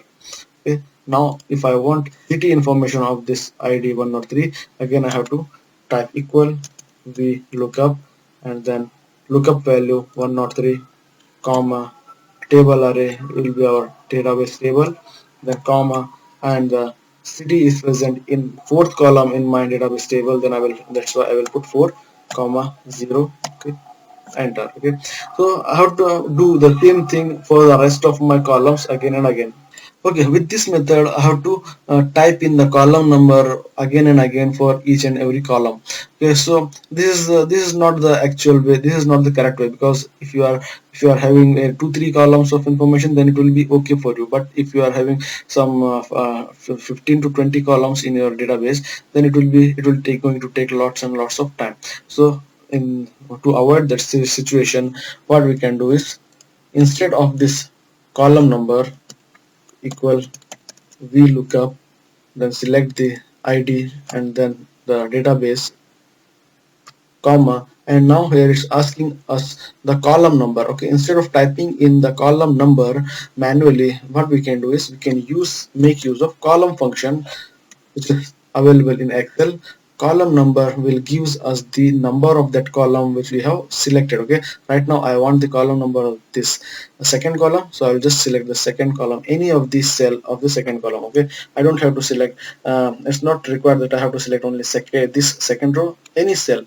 Okay, you select any cell of the second column, then it will be fine. Okay, then close the bracket and then comma and 0, then for exact match, and close the bracket and then press enter. Okay, now you can see I got the information, and now I don't have to type in column number again and again to get the information of each and every record. I just have to select and click on this small green color square box, which you can see on the right bottom side of this cell. Just have to select this and drag it to the rest of the columns. You can see here I'm not getting the records even after dragging it. Okay, so what I have to do is press Ctrl Z, and I need to lock this. I need to lock this A alphabet. Okay, I will press. I will put a cursor beside A and press Ctrl and dollar. Okay, and then you see I have kept dollar so that I don't want this register number to be moved when I the address of this user ID moved when I drag this fill handle from left to right. Okay, now I need to freeze this database also. Okay, then press F4 from your keyboard. Okay, I have freezed it, and now I will enter, and I will drag it to the end of to all the columns. Now you can see I got all the information, and now if I drag it from first row to the last row, you can see within less time I got the information of all the records. See, 101 is Ajay, and 101 is Ajay, and their last name is Kumar, and their city is Mumbai, and then address is okay. So I'm getting the exact and accurate information from the table. Okay, so this is how you can make use of VLOOKUP to get your desired information from the database within less time. Okay, so let me show you one more time. Okay, see, first we need to enter equal, and then VLOOKUP function, and VLOOKUP function accepts four parameters. One first parameter is the lookup value. The lookup value is the one to which you are looking the information. Okay, looking right now I'm looking for the details of student ID 103, so I will select this ID. Now this is my lookup value, and then I will press comma, and second parameter is table array. Table array will be your database. Okay, I will select this. My database is this table, so I will just select this entire table, and then put comma, and now column index number. You know, it's asking me to enter the column number of the field, column number of that field which you want the information. Okay, right now I want the information of name or first name, and first name is present in the second column of my table, so I had to enter 2 if I went for entering manually. Okay, I will just, instead of typing in manually, I will use the column number. Okay, column number, and I will press any of the entry from the second column, and then I will close the bracket and then comma and last 0 for exact match, and then I will press enter. Okay, now I want to repeat the same formula for the rest of my columns so that I can get the information of rest of the columns here: last name, city, address, and email. Okay, now you can see if I try to drag the formula to the rest of the third column, I will get the Kolkata, but my third column is not the city. My third column is last name. I want last name. So what I will do, delete this. Here, if I drag it from the left to right, here you can see B14. Here our ID is on A14. When I drag it, my A14 gets changed to B14. Okay, that should not be done. Okay, here also it should be A14. Okay, so when I drag the formula from one cell to another cell, here you can see the A14 address A14, which has the ID 103. Here it's changed to B14. Okay, that's why I'm getting the wrong result here. Okay, so just delete this. First, let's just freeze our database first by pressing F4 from the keyboard. Oh, sorry. Press F4 from the keyboard, and our database gets locked here. And now see, I have not locked this A14. I will just drag it to the next column. You can see now it's showing me not available because here A14 value gets changed to B14, but I want here also A14. I want the address of first lookup value address should be A14, and for if I keep on dragging to the end of the column, to the fourth column, you can see I'm getting not available, not available, not available, because here also it's my A14 address gets changed to C14. Here it gets changed to D14, and here it gets to E14. So I don't want A14 to get changed to B14, C14, D14, E14 and F14. I want in all the columns the value of A14 to be fixed. So how can I do that? For that I just have to lock the value of A. I want to lock the alphabet A by pressing dollar sign. Okay, by doing that I'm locking uh, the alphabet A, so that when I drag it to the second column, now it will become A14. Okay, and if I drag it to the next third column, now here also it will be A14, because it will be for getting the information from each and every column it has to refer to the register number or the student ID number which is present inside A14. Okay, so that's why I have made a dollar. I have locked A so that I get the correct information. I will drag it to the end. I will get the correct information. Okay, and now you can see I have not placed any dollar for 14 here. I have simply add a dollar before A, not after A or before 14, because this is because whenever I am selecting the entire row and whenever I drag from first row to the second row to get the information of 101 ID, I want my A14 to get changed to A15. Here you can see, here it is A15. Here a register number present inside from A101 register number or student number is present inside the cell A15. So when I drag from first call row to second row, I want my register number to get changed from A14 to A15. That's what exactly doing here. Okay, here you can see it's A15, and if I further drag it down, my register number or student ID address gets changed to A16. Here, see, here it's A16.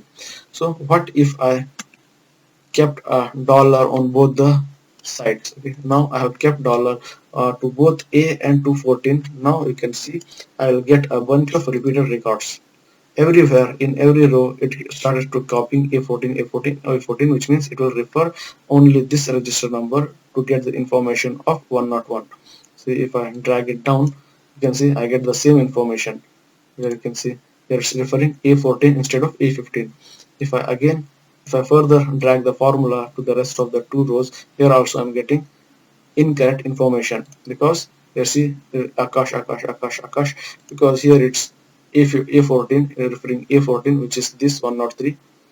Here also it's referring A14, which is this 103 ID, and here also it's referring A14, which is this 103. Okay, so to avoid that situation, I have to I should not add dollar before 14. I only have to add a dollar uh, before A. So okay, so now I'll drag it and I'll drag it to the last row. Okay, now I'm getting correct information. Okay, so this is what VLOOKUP. This is how we can use VLOOKUP to get the required information from the large databases. Okay, so here I have shown this example with the help of a small table, or which I have considered this as a database. But in real scenarios there will be some hundreds and thousands and lakhs of records available, and you will be having some n number of columns in those database. At that time this VLOOKUP function is very useful to get the required results, or to fetch the required data from the database. Okay, so I hope you like this video. I hope you got some useful information out of this video. If you like this video, subscribe to our channel, click on like button, share it with your friends, and I will see you guys in my next video. Thanks for watching. Bismillahirrahmanirrahim. Assalamu alaikum friends and subscribers. This is Mahmoud Sheikh, and from past few videos I am working on a tutorial series of Microsoft Excel 2016. If anyone wants to view the English version of this series, for them we will paste the link of the series English version in the description below. And in this video we will be going to discuss about Hlookup. In our last video we have done the discussion on VLOOKUP, and I have shown you how VLOOKUP works. And in this video I'll be going to discuss about Hlookup, which is exactly opposite of VLOOKUP. Here I have a data. What I will do, I will just copy the same data. I'll just copy this by pressing Ctrl C, and I will come to the next tab, and I will right click here, and I will go to paste special, and then at the end paste special option, and from here I will just transpose this data. Transpose, I will check transpose and then click OK. Okay, so HLOOKUP is comes handy. You can make use of HLOOKUP whenever you have the data in this format. Whenever you have your header in this row format, that time you can make HLOOKUP. And when you have the data in this format, then you can use HLOOKUP.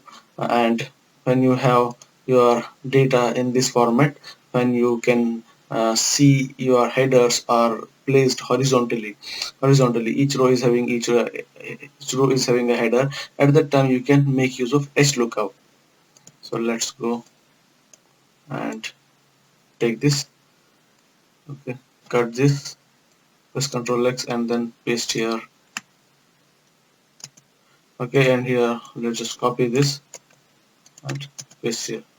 Okay, let's just increase its width or height. Okay, now I have my data in my worksheet or spreadsheet, and I have the numbers, and I just have to use HLOOKUP now.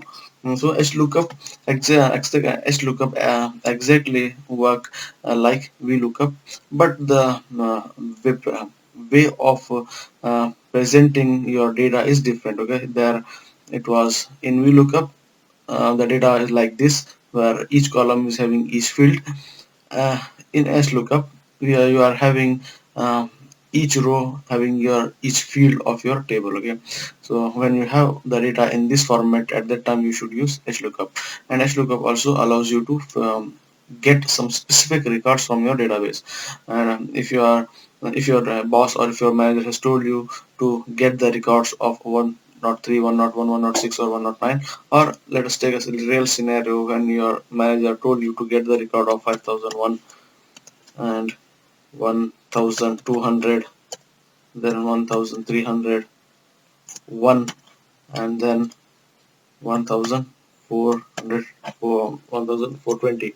Okay, suppose your manager has given you a database which contains some hundreds and thousands of records, and in those records he has told you to get the records of these many IDs. And at that time it's very difficult for you to search for these numbers. If you don't know HLOOKUP, then what you will do, you will go for filters, or you will try to search these records manually, by just scrolling. That will take huge time, that will take a lot of your time, and so reduce the time taken to get the records from the database. We should use VLOOKUP or HLOOKUP. Based on the way of data presented to you, you have to decide which function to use. If you are getting the data in this format, where each column is where your each field is displayed in each columns like this way, then you have to use VLOOKUP or vertical lookup. And when the data is given to you is in the format of horizontal way, where your each field is displayed in each row, then you have to go for HLOOKUP. Okay, now let's start. We have to type equal and then HLOOKUP, and then HLOOKUP takes 4 arguments, exactly the same way where VLOOKUP was taking also 4 arguments. Here HLOOKUP is also taking 4 arguments. First is the lookup value. Lookup value is the field or to which we are looking for. We are looking for the record or the details of register number 103. Okay, so 103 will become our lookup value. So lookup value is 103, comma, lookup array. Lookup array will be our database. So in which we are looking for this 103. We are looking the details of 103 in this database, right? So this database will become our table array. So we have to select entire database or entire table, then put a comma, and then row index. In VLOOKUP we had used column index, but in HLOOKUP we will use row index. We need to type in the row index of the information we are looking for. We are looking for the first name of record number 103, right? So first name in our database is present in which row? First name is present in second row. That's why we need to first name is present in second row of our table or database. That's why we need to enter 2, second row, and then comma, and then write 0 for exact match, and then press enter. Okay, now you can see 103 record has the first name Akash. Okay, if I do the same for last name, then register number, and then database, select the database, comma. So now last name is present in third row inside our database, so I should type 3 comma 0, then enter.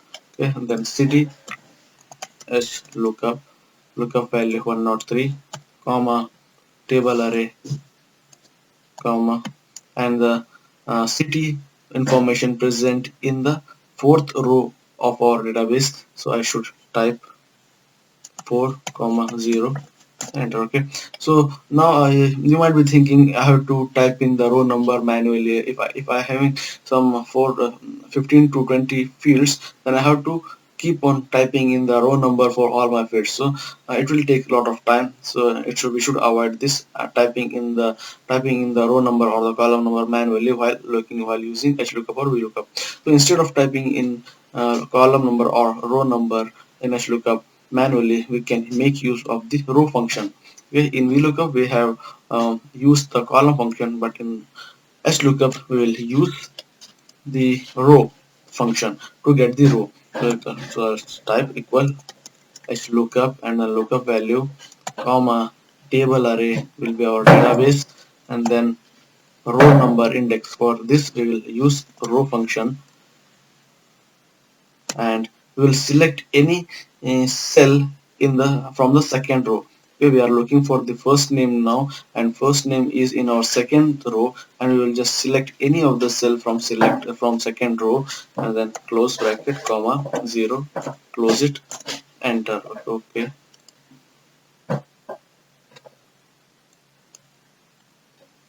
okay.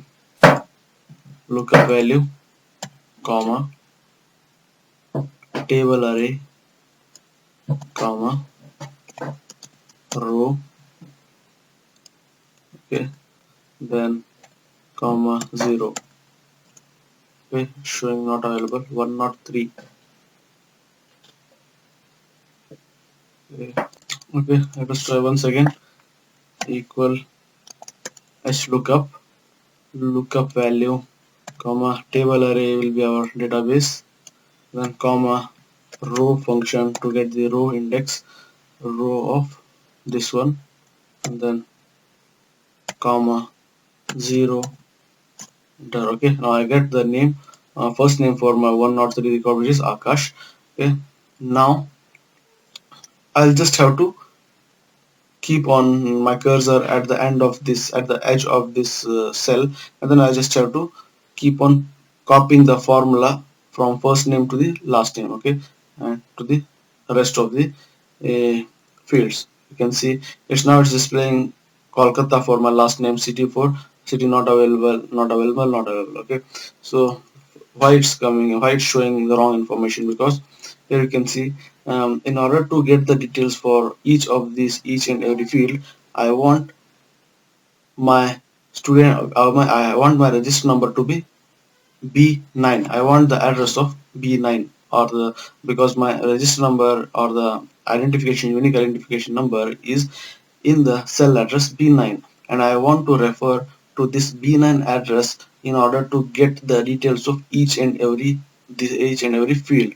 Yes, here you can see, I have selected the cell address of B9, which is this register number address B9, to get the first name. Similarly, if I want to get the information of last name, I should refer to the B9 address, but it's referring to B10. And now for city also, if I want to get the details of city of 103 register number, I have to refer to B9, but here it's referring B11. Here also, if I want to get the address of register number 103, I have to refer to the register of lookup. I have to refer to the register number of 103 address, that is B9, but here it's B12. So it's moving from B9 to B9 to B10, B10 to B11, B11 to B12, and B12 to B13, but it has to be fixed. Okay, each and every each and every field in the table should refer to this B9 index, B9 address. So how can I do that? So I just have to I just have to restrict this formula to get changed from B9 to B9, B9, B10, B10 to B11, B11 to B12. So for that I just have to freeze this 9. Okay, I just have to lock this 9 from being changed from 9 to 10, 10 to 11, 11 to 12. So how I can do that? I just have to put a dollar before 9, so that when I drag from this cell to next cell, my B9 value should be same. Okay, each and every cell should have the address of B9. Let's see, if I copy the formula from from this cell to second cell, you can see here it's showing B9, but previously it has changed to B10. Now if I change this formula from B9 to B10, so you can here also it's the address is not changed from B10 to B11. But if I remove this dollar from here, and now if I copy the formula from one cell to another cell, you can see, oh sorry,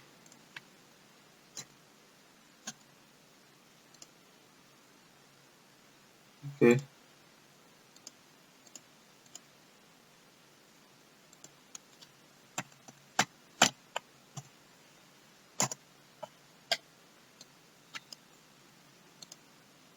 okay.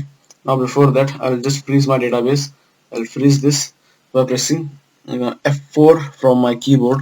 Okay, I have freezed the entire database, and now I will lock the $9 by pressing the dollar, and I will uh, okay, before that I will just show you what happens when if you don't have dollar placed before the 9. Okay, now if I want to copy the formula from one cell to another cell, you can see it has changed from B9 to B10.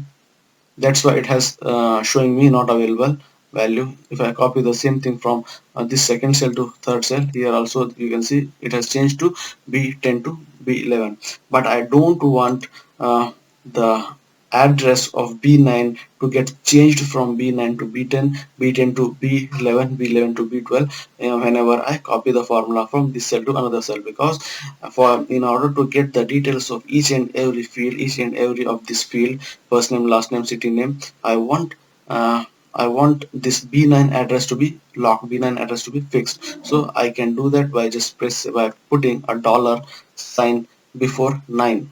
Okay, now you can see if I drag it down, if I copy the formula from B10 to B11, I will get the last name as Sinha, which is the correct answer.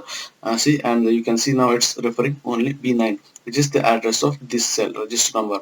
And if I drag it to the rest of my cells, I'm getting the exact information, because here you can see each and every cell referring to the address of B9. Because in order to get the details of each and every field, I have to refer, I should have my lookup value to be set to B9.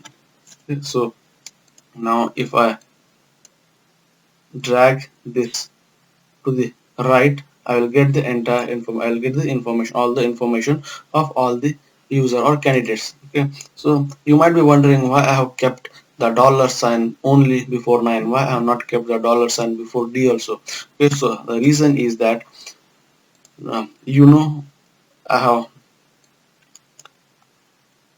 I copy the formula from one cell to another cell like this. Okay, so when I try to copy this entire address to this 101 by doing this way, so see, if I keep I'm getting the correct information. If I put a dollar before B also, and now if I try to copy this uh, formula from second column to third column, you might be noticing I'll be getting the information in repeated order. See, you can see Akash here, there is here also Akash. If I repeat this, Akash here also, and there is here is also Akash. Okay, so this information will be fixed. B9 will keep on showing for each and every record. B9 here also, B9 here also, B9, you can see B9 and B9. But I want the address to get changed from B9 to B9 to C9. Here it should become C9, and here when I copy the formula from this cell to another cell, I want it to be D9, and when I copy the formula from this cell to last cell, I want it to be E9, but since I have kept the dollar and I have locked the B also, that's why the same information keep on repeating whenever I copy the formula to the rest of the columns. Okay, so just to solve that problem, that's why I have not kept dollar to B. Delete this. Okay, and I'll remove dollar from B, and I'll just drag it to the rest of the fields, and from here I will drag for each and every row. Okay, so this is how quickly and easily we can get the records from the database and we can display it to our seniors or managers or bosses. Okay, so once you get adjusted to this functionality, VLOOKUP and HLOOKUP, then within a fraction of seconds you can get hundreds and thousands of records by in just few minutes. Okay, so I hope you like this video. I hope you got some useful information out of this video. If you like this video, subscribe to our channel, click on like button, share it with your friends, and I will see you guys in my next video. Thanks for watching, guys. Bismillahirrahmanirrahim. Assalamu alaikum friends and subscribers. This is Muhammad Sheikh, and from past few videos I'm working on a tutorial series of Microsoft Excel 2016. If anyone wants to view the Hindi version of this series, for them we will paste the link of this series Hindi version in the description below. And in our last video we had completed the discussion on VLOOKUP and HLOOKUP. Actually, in last video we have discussed on VLOOKUP, and in last video we have completed the discussion on HLOOKUP. Okay, and now we will be going to discuss to achieve the same functionality what we used to achieve with VLOOKUP and HLOOKUP with the now we will be going to achieve that functionality with index and match. Okay, if you guys didn't saw my last two previous videos where I have explained about VLOOKUP and HLOOKUP, I strongly recommend you guys to go back and watch those tutorials first and then come to here. Okay, so what functionalities actually with the help of VLOOKUP and HLOOKUP we used to find some specific records from our database. Okay, the exactly same functionality we will be going to achieve with index and match. Okay, there we used to use only one function for getting the results, and here in this case using index and match we are using two functions, which are index and the second one is match function. Okay, so let us see how we can do that with the help of index and match. Okay, let's first give a scenario or situation. Suppose your seniors or your manager or your boss has given you a task, or he has given you a job that you need to look for. You need to find some details of certain records. Okay, and he has given you a large database where it contains thousands and lakhs of records in that Excel spreadsheet, and in that the thousands and lakhs of records of spreadsheet, he has given you some 10 to 15 records like 5001, then 1400, 266, then 899, then 1028. Okay, suppose your boss has given you these many numbers and he has told you to that take this database. This database contains some thousands and lakhs of records, and from those thousands of records you need to fetch these many records and submit to me. Okay, so if you don't know about VLOOKUP, HLOOKUP or index and match function, how to use these functions, how to make use of these functions to get these records, then it will be a very hard task for you. It will take lots and lots of time to get all the details of these many records. Either you will try filtering the records, or you will go for scrolling and searching each and every record. Okay, so it will take lots of time. It will going to consume lots of your time if you don't know HLOOKUP, VLOOKUP and index or match function to achieve this. Okay, so in this video I will teach you how you can use index and match function to get the details of any of the numbers or record. Okay, here I don't have any long database. I have a simple table. You can consider this as a database. Concept is same, but I'm working with very less data. Okay, so suppose I have a database here. I'll consider this as my database, and I am looking for these many records from my database. So what I will do is I'll just type equal and then index index takes three arguments or parameters. One is the array or the database, and the second one is the row number, and the third one is the column number. Okay, so for array we have to select our entire database. Okay, right now this small table is our database, so I have to select this entire database. Okay, then comma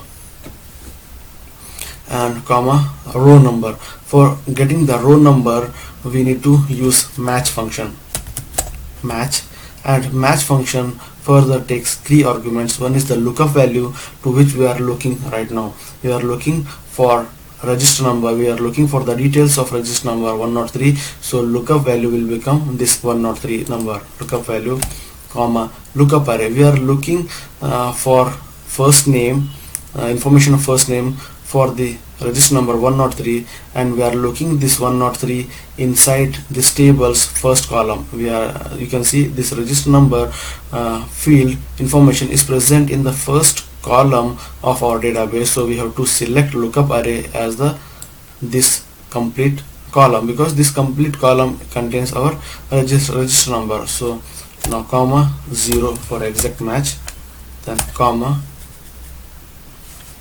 then we need to then you can see index function ask another parameter, column number. The row number is completed, we have successfully get the row number now, and now we are looking for the column number.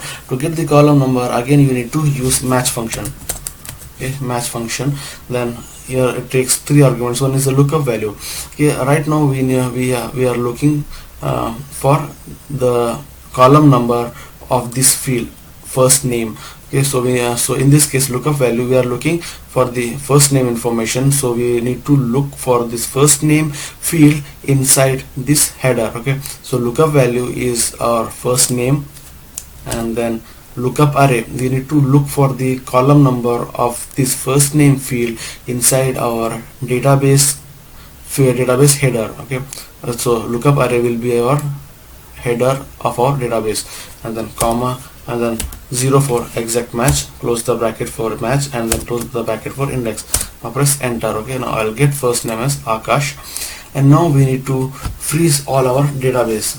Okay, so this is our database, we need to freeze it, lock it by pressing F4 from the keyboard, and this one is also our database, we need to press function F4. Okay, and this one is also our database, we need to press function F4. Okay, now enter. Okay, now we have freeze, lock all our databases, and now we need to lock our rows and columns. Okay, here you can see when I copy this formula from this cell to rest of the cell below, if I drag it down, then my register number value, which is A15 in this case, you can see here it is A15. A15 gets A15 will be remain same for the rest of the records. Okay, if I copy the same formula to the rest of the register numbers, now you can see A15 has changed to A16, and here A16 is changed to A17, and A17 changed to A18, because here I need to lock this A. Okay, so that it should not get changed to 16. Okay, let us see what happened. Okay, now if I want to move the same formula to the rest of my cells, I need to freeze this A15 address and this B14 address, which you can see here, A15 and B14. Okay, so let's do that. I will just freeze this A. I will just put a dollar before A, because when I drag from A15 from this cell to next cell, my A15 address should get changed to A16, and then from here if I copy the formula from here to here, then A16 will get changed to A17, and then A17 to A19. A should remain the same, but number should get changed from 15 to it gets changed to 16, from 16 it should get changed to 17, and from 17 it should get changed to 18. Okay, like this. Okay, so that's why I have kept dollar before A, so that when I drag the formula from this cell to second cell, A15 gets changed to A16, A16 should get changed to A17. Okay, here I will put a dollar before 14, because when I drag from and I drag from this cell to next cell, I want B14 to get changed to C14. Here you can see it's B14, and here when I copy the formula from this cell to the next cell, it gets changed to C14. Okay, now further if I copy the formula from this cell to this cell, it gets changed to D14. That's why I have kept dollar before 14. I want my alphabets to get changed from B to C, C to D, and D to E, and number should be fixed, which is 14. Okay, now I will drag this formula to the list of the rows, and from here I will select all the rows. I will get all the details of my selected register numbers. Okay, this is how you can make use of index and match to get the same result what we used to get with VLOOKUP and Hlookup. Okay, so with the help of index and match function also we can achieve the same functionality what we used to achieve with the VLOOKUP and Hlookup. Okay, so I would strongly recommend you guys to watch my previous videos of referencing, where I have explained about relative reference and absolute reference, and the previous videos of VLOOKUP and Hlookup before coming to index and match. Okay, so VLOOKUP, Hlookup, index and match functions are are very important functions, so that they can reduce your lots of time, tons of time, if you know how to use VLOOKUP, Hlookup and index and match function. Okay, so I hope you like this video. I hope you got some useful information out of this video. If you like this video, subscribe to our channel, click on like, share it with your friends, and I will see you guys in my next video. Thanks for watching. Bismillahirrahmanirrahim. Assalamu alaikum friends and subscribers. This is Mahmoud Sheikh, and from past few videos I am working on a tutorial series of MS Excel 2016. In this video I am going to start one of the categories, or start discussing some categories that are present in Excel 2016. There are a lot of categories on functions present in Excel 2016, like mathematical functions, trigonometric functions, financial functions, text functions, date and time functions, database functions, okay, and many more. Okay, so we will be going to discuss on each and every category of functions in this tutorial series. Okay, but in this video we will be going to discuss about mathematical functions. There are lots of functions available in mathematical functions. We will be going to discuss few of the functions of mathematical categories. Okay, so here you can see I have written down the names of this function in this tabs, in separate tabs. First we will be going to discuss about sum function. Okay, sum function takes two parameter, or if we go for the definition, sum function is used to calculate the sum of either two numbers or a range of numbers. Okay, so to calculate the sum of two numbers or a range of numbers, well, first we need to select the cell, and I'll just delete this. Then you need to put equal sign, because every function starts with equal sign in Excel. Okay, so then I'll type sum, and I'll select two numbers. First I will just select this one cell, and then comma, and I will put second cell. Okay, and I'll close the bracket, and then I will enter. Then I'll get the sum of these two numbers. Okay, this is the one way of summing up the numbers, or in Excel. Okay, and the other method is, I'll just delete this, and instead of selecting two individual numbers, what I'll do is I'll select this entire range, and then I'll close the bracket and then hit enter. Okay, so the moment when I hit enter, you can see the sum of all these numbers, or the sum of this range, is been calculated inside this cell. Okay, so this is how we can use the sum function to calculate the sum of, or the addition of any number, two numbers, or a sum, or a range of numbers. Okay, next function we will be going to discuss is power. Okay, the power function returns the result of a number raised to a power. Okay, many times we will be calculating like 6 raised to 2, and then 8 raised to 2, like that functions we used to perform in maths. Okay, so the same functionality is been kept with the help of power function inside mathematical function. So power function takes two arguments. One is the number 1, and the number 2. Okay, so let's start. Okay, I will just delete it. Okay, so you have to enter equal, because every function in Excel starts with the equal sign.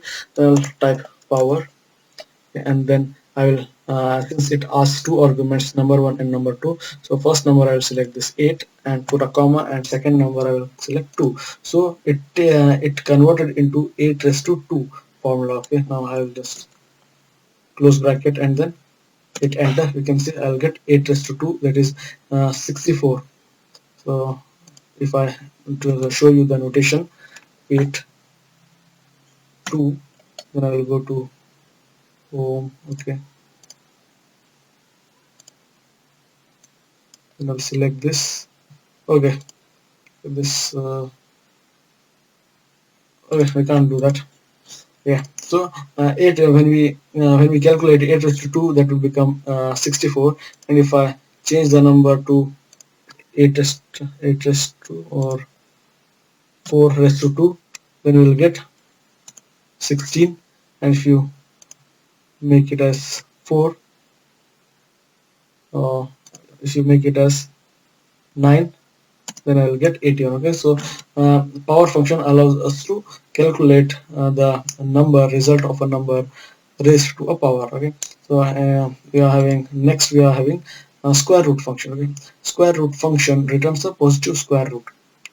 You can see this is the syntax, and it takes a number as a one number as a argument, and here we need to type in equal and then sqrt and then select the number.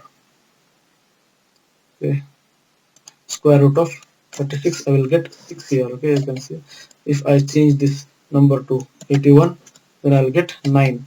Okay, so this is how you can use square root of any number. Okay, you should enter any positive number uh, inside this square root function, and then it will return you the square root of that value. Okay, then we will move on to fact. The fact function returns factorial of a number. The factorial number is equal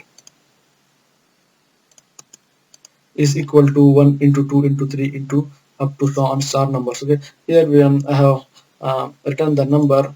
I am calculating the factorial of 6 numbers, so it will do the calculation like this: 6 into 5 into 4 into 3 into 2 into 1. It calculates the value based on the formula n into n minus 1. Okay, so it calculates the result based on this formula n into n minus 1. In first case, n will be the 6, and 6 minus 1 that will become from 6 into 5, 6 into 5, and then the formula will get repeated till we get the smallest number in that series. Okay, so in order to calculate that, we need to type in fact, and then it asks a number as a parameter that I will pass in as a 6, close it, and then hit enter. Okay, now you can see I got 722. 6 into 5 into 4 into 2 into 1. If you do like that, you will get a number 720. Okay, so let's discuss one more function of mathematical category, that is even function. Even function rounds a number up to the nearest even integer. Here you can see I have taken a number 5, I have used a number 5, and I have passed this number inside this even function that returns me a 6, which is the even. This is the odd number. When you pass odd number inside this even function, it will return you the nearest up. It will rounds a number to a nearest even number. You see, here I have type even. Then if I select 5, then it should return me 6. Okay, if I change it to 7, now it should return me 8. See, so this is how we can use even function. And then we have another function called as odd, and odd function returns a number up to the nearest odd number. Okay, here you can see I have used 12 number, and if I change it to 11, then it will return me 11. And if I change it to 15, sorry, 14, then it will return me the 15. So if I write equal sign and then odd and select the address of the cell, close it, and then hit enter, we will get 15. Use the odd. Okay, we will be getting the odd whenever we pass any even number inside the odd function. Okay, next is we are having absolute function. Absolute function returns the absolute value of a number without its sign. Here you can see I have taken a number which has a negative sign. Okay, now if I delete this and equal ABS, and I pass this negative value into this absolute function, and it will convert this negative value into positive value, and we will get a positive number 24. Okay, now if you change it to minus 80, you will get 80. Okay, so it will convert the negative number to a to an absolute number which doesn't have any negative sign. Okay, next we are having GCD, greatest common divisor. Okay, it takes two parameters, number 1 and number 2, and amongst these two numbers we will be calculating the greatest common divisor for these two numbers. If you keep on dividing 15 with 15 and 5 in this amongst these two numbers, 5 is the common greatest divisor for both these numbers. Okay, in order to if you divide these two numbers, then we will get a 5, then we will get 5 as a greatest common divisor. So for that, let's call uh, GCD, and we will take two arguments, comma. Okay, close it, hit enter, and then I will get 5. 5 is the common divisor for these two numbers. Okay, next we have int function. Okay, int function also takes two parameters. Okay, sorry, int function takes one parameter which is number, and I have passed a value of 24.5, and when I pass this value, int function converts it into 24. It reduces or deletes of the decimal value and gives you the integer value. See, equal sign and int. Okay, and then pass this decimal value, and then if I hit enter, you will get 24. Now I'll change it to 101.5. Then I will get integer value, not the decimal value. Okay, so next is mode. The mode function returns the remainder from a division. Okay, so if you divide 155 by 10, you will get 5 as a remainder. Okay, now you can see mod of, it takes two parameters. First is number, and the second one is the divisor to which we are dividing, and first is the 155 and second one is 10. Close it and then hit enter. So we'll get 5 as an answer, because when we try to divide this 155 by 10, then we will get 5 as a reminder. 150 will get completely divided up and we are left with only 5. Okay, so mod function returns the remainder uh, from any division. Okay, next we have round function. The round function rounds a number to a specified number of digits. Okay, here you can see it takes two parameters. First one is the number and the second one is the number of digits. Here you can see I have taken 24.5426 as a number, and the number of digits is that number, total number of digits that gets kept after the decimal point. Okay, here I have kept 2. That's why you can see 0.54 is displaying. If I change it to 0, then we won't display anything as a decimal value. You can see there is nothing in decimal value, and it gets round up to a specified number of digits. Okay, 24.54 gets rounded up to 25. If I make it to 3, then you will get 24.54 to 543. Okay, so it takes two parameters. Delete it, round number, comma, and the number of digits, and then close the bracket and then hit enter. You will get the answer. Okay, and now next is sum function, which is the last function in our mathematical functions categories. Sum function returns the result of numbers based on criteria or condition. At the very beginning of this video, we had discussed about sum function, where we were calculating the total of either two numbers or a range of numbers. But here in this case, sumif is a function that allows us to calculate the total or sum of a series of numbers based on some criteria, and whichever number satisfies that criteria, that gets added, and those numbers will get added and we will get the result. Okay, so sum function takes two arguments. One is the number and another one is the criteria. Okay, so we will pass sum. If we will select the range of series, we'll select this range, and amongst this range I'll put comma and I will write a condition or a criteria. I want the sum of numbers which are greater than 8, greater than, let's say, 12. close this, and I will get 29. So I have given a condition saying that greater than 12. I want the sum of only those numbers which are greater than 12. Greater than 12 means this 15 and 14 numbers. These two numbers will get added up and displayed as a result. Okay, so this is how we can use different mathematical functions to perform the calculation, and this is how we can use it. Um, Okay, I hope you like this video. I hope you got some useful information out of this video. What are different types of mathematical functions and what their syntax and how to use them. If you like this video, subscribe to our channel, click on like button, share it with your friends, and I will see you guys in my next video. Thanks for watching. Bismillah ar-Rahman ar-Rahim. Assalamu alaikum friends and subscribers. This is my Mushik, and from past few videos I am working on Microsoft Excel 2016. In this just before that, I just want to say that if anyone wants to view the Hindi version of this series, for them we will paste the link of this series Hindi version in a description below. And in this video we will be going to start on discussing statistical functions. In our last video we have completed our discussion on mathematical functions, and in this video we will be starting our discussion on statistical functions. There are different types of statistical functions available. As you can see, I have mentioned the name of all the statistical functions here on the steps. We are having average, count if, max, min, median, mode, average if. Okay, all these are statistical functions which we will find in MS Excel 2016.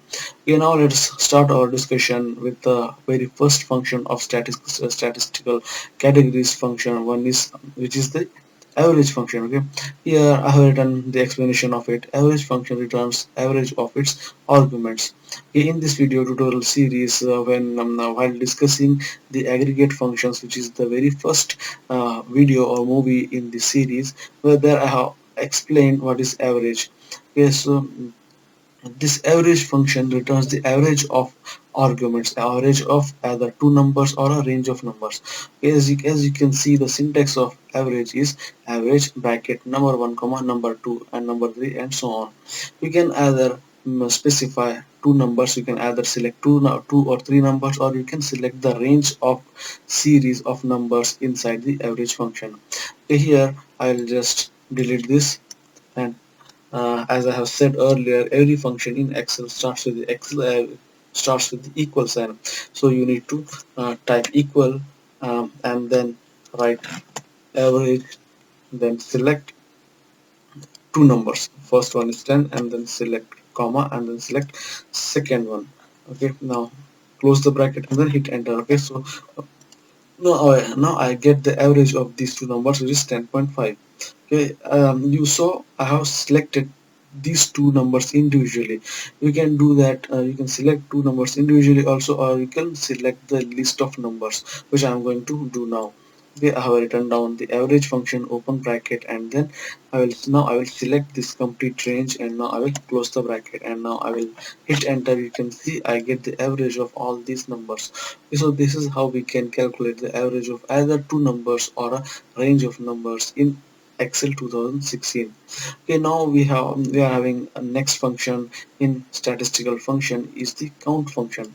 Count function allows you, or count function helps you to count the numbers, count the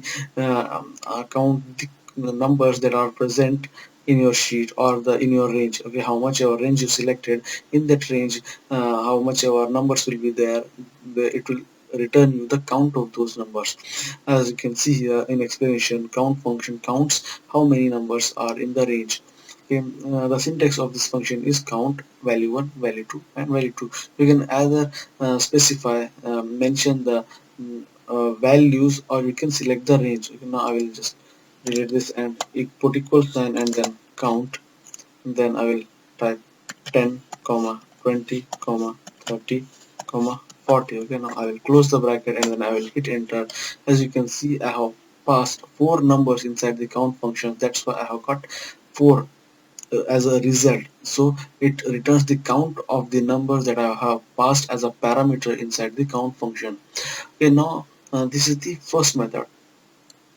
Now if you want to make a count of any two numbers or any three numbers, first you need to select this and then put a comma and then select another and then close the bracket and hit enter. Okay, now you can see as I have selected two numbers from my spreadsheet, that's why I have got the value as 2 as a result. Okay, now if you want to select the range, we can do that also. So write equal sign count open bracket and then select the complete range and then close the bracket and then hit enter. You can see it has returned me the value of 6, which means here I have 6 numbers in this range, and I have added this numbers as a range to the count function. That's why I got 6 as a result. Okay, so this is how we can use a count function in MS Excel 2016. And the next we are having in our statistical function is countif. Okay, in this count function you saw I just mentioned the numbers by putting comma between those numbers or by selecting the range of numbers, range of these numbers. Okay, by doing that I got the count. Count if condition works based on the condition. Okay, here you can see in explanation count if function returns the count of numbers of those who satisfies the criteria or condition. Okay, this one is criteria or condition. It satisfies the criteria or condition, which means uh, count if function return you the count of only those numbers which satisfies the condition. Now the condition can be anything. Condition can be less than condition, greater than a condition, less than or equal to condition, or greater than or equal to condition. Okay, here you can see the syntax of this count function is it takes two parameters. First is the range and the second one is the criteria. Range is the number. Range are those numbers to which I want to calculate the count, and criteria is the condition. Okay, like greater than, less than, greater than equal to, or less than equal to. So here now if I type equal and then count if, see you can see it's telling me to select the range. Okay, now the range will be these numbers and comma. Now the criteria should become enclosed inside double quotes and put greater than. I want the sum of only those numbers which are sorry, I want the count of only those numbers which are greater than 13. As here you can see inside our range we are having two numbers which are greater than 13, which are 14 and 15. So now I should get 2 as a result. You can see I got 2 because here inside the condition I have tell the count if function to return me the count of only those numbers which are greater than 13. Yeah, that's why it has returned me the value of 2, because here in my range I have only two numbers which are greater than 13, which are 14 and 15. Okay, so this is how we can calculate count if in MS Excel 2016. Next we are having a max function. Max function returns us the maximum value within that range or between two numbers. Here the syntax of max is max number 1 and number 2. Okay, you can either specify two numbers or three numbers or four numbers, or you can select the range as I have done in our last examples. So I'll just delete it, put equal and then write max and then select the range. Now since I have selected the range, it will show me, or it will return me the number which is greater than, which has the greater value in this range. So in this range I have 15, which is the greatest number in this range, so I will get a number as 15. You can see now if I put 20 here, so now the value will get changed from 15 to 20. See, I get a 20, which is the maximum one in this series. Okay, now let's discuss about min. Min function returns me the minimum value between this range, in this range. So the syntax of min is min number 1 comma number 2 or the range. Let's delete it and put equal sign and then type min and then select the range. Now since in this range we have 10 as the least or the minimum value, so it will return me the value 10. And now I will just hit enter. You can see it returns me the value of 10. Now I will change the value of 13 to 2, so it will return me the value of 2. See here, this is how we can calculate the minimum value in MS Excel 2016. Median. Median will return you the middle value in any range. Okay, so as you can see the explanation here, median function returns the median or the middle value of a given range. Okay, so here I have a range started from 10 and ended to 16, and in this range I have the middle value in this range is 13. Okay, so median will return the middle or the center value of any range. So let's delete it and type equal and then median, and I will select the range, close the bracket and then hit enter. You can see I got a value of 30. Now if I change, I will add few more numbers like 17, 18 and 19. Now you can see in this 15, I guess the middle. Let's okay, I will just see what it will return. I will select the range, close the bracket and then hit enter. You can see 14.5.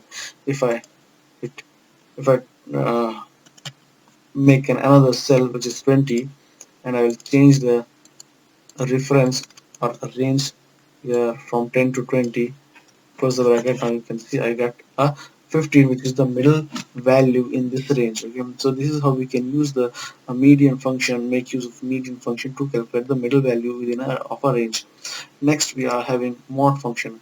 Mod function returns the most common value in data set. Okay, the most common value, the repeated values, the values that has been occurred multiple times. Here you can see 13 is been repeated many times, or the size 3 times 13, value of 13 is been appeared in this range. So this is the definition of this mod function. Mod will return the value which has been appeared multiple times in our range. So I'll just delete it, equal and then mod. Okay, and then I will select the range and I will close the bracket, and then you can see it has returned me the 30. Now if I change it to 2, 2, okay, now you can see, okay, let's make this one is also 2. Okay, you can see here the value gets changed to 2 because in this range 2 has been appeared multiple times. That's why mod has changed the value from 13 to 2.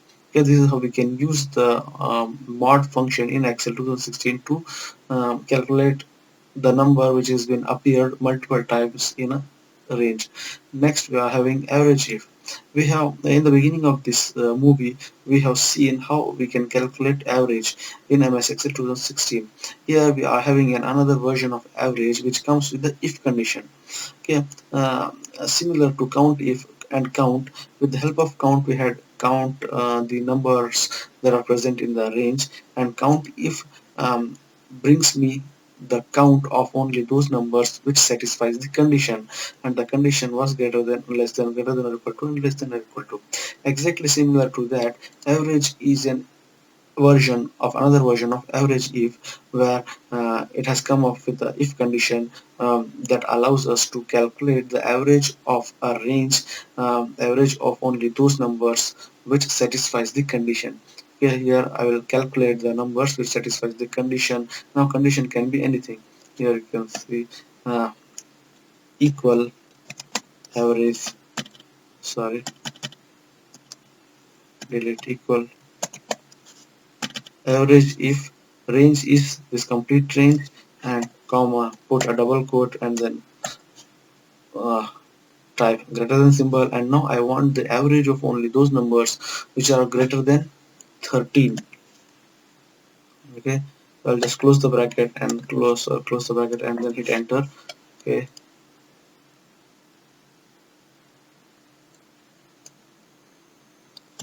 see, let's make it as, just delete this and let's come up in a serial order, and then type in average if, and then I will select the range, and I will put comma, and then in criteria I will just put a double quote greater than symbol, and I want the average of only those numbers which are greater than 14. Close, sorry, close the bracket and then hit enter. You can see I got the average of all those numbers which are greater than 14, which is 15 and 16. Okay, so this is how we can use the average if function to calculate the average of a range of numbers using an if condition. Okay, so I hope you understood different types of statistical functions present in MS Excel 2016. I hope you got some useful information out of this video in understanding different types of statistical functions. If you like this video, if you got some useful information out of this video, subscribe to our channel, click on like button, share it with your friends, and I will see you guys in my next video. Thanks for watching.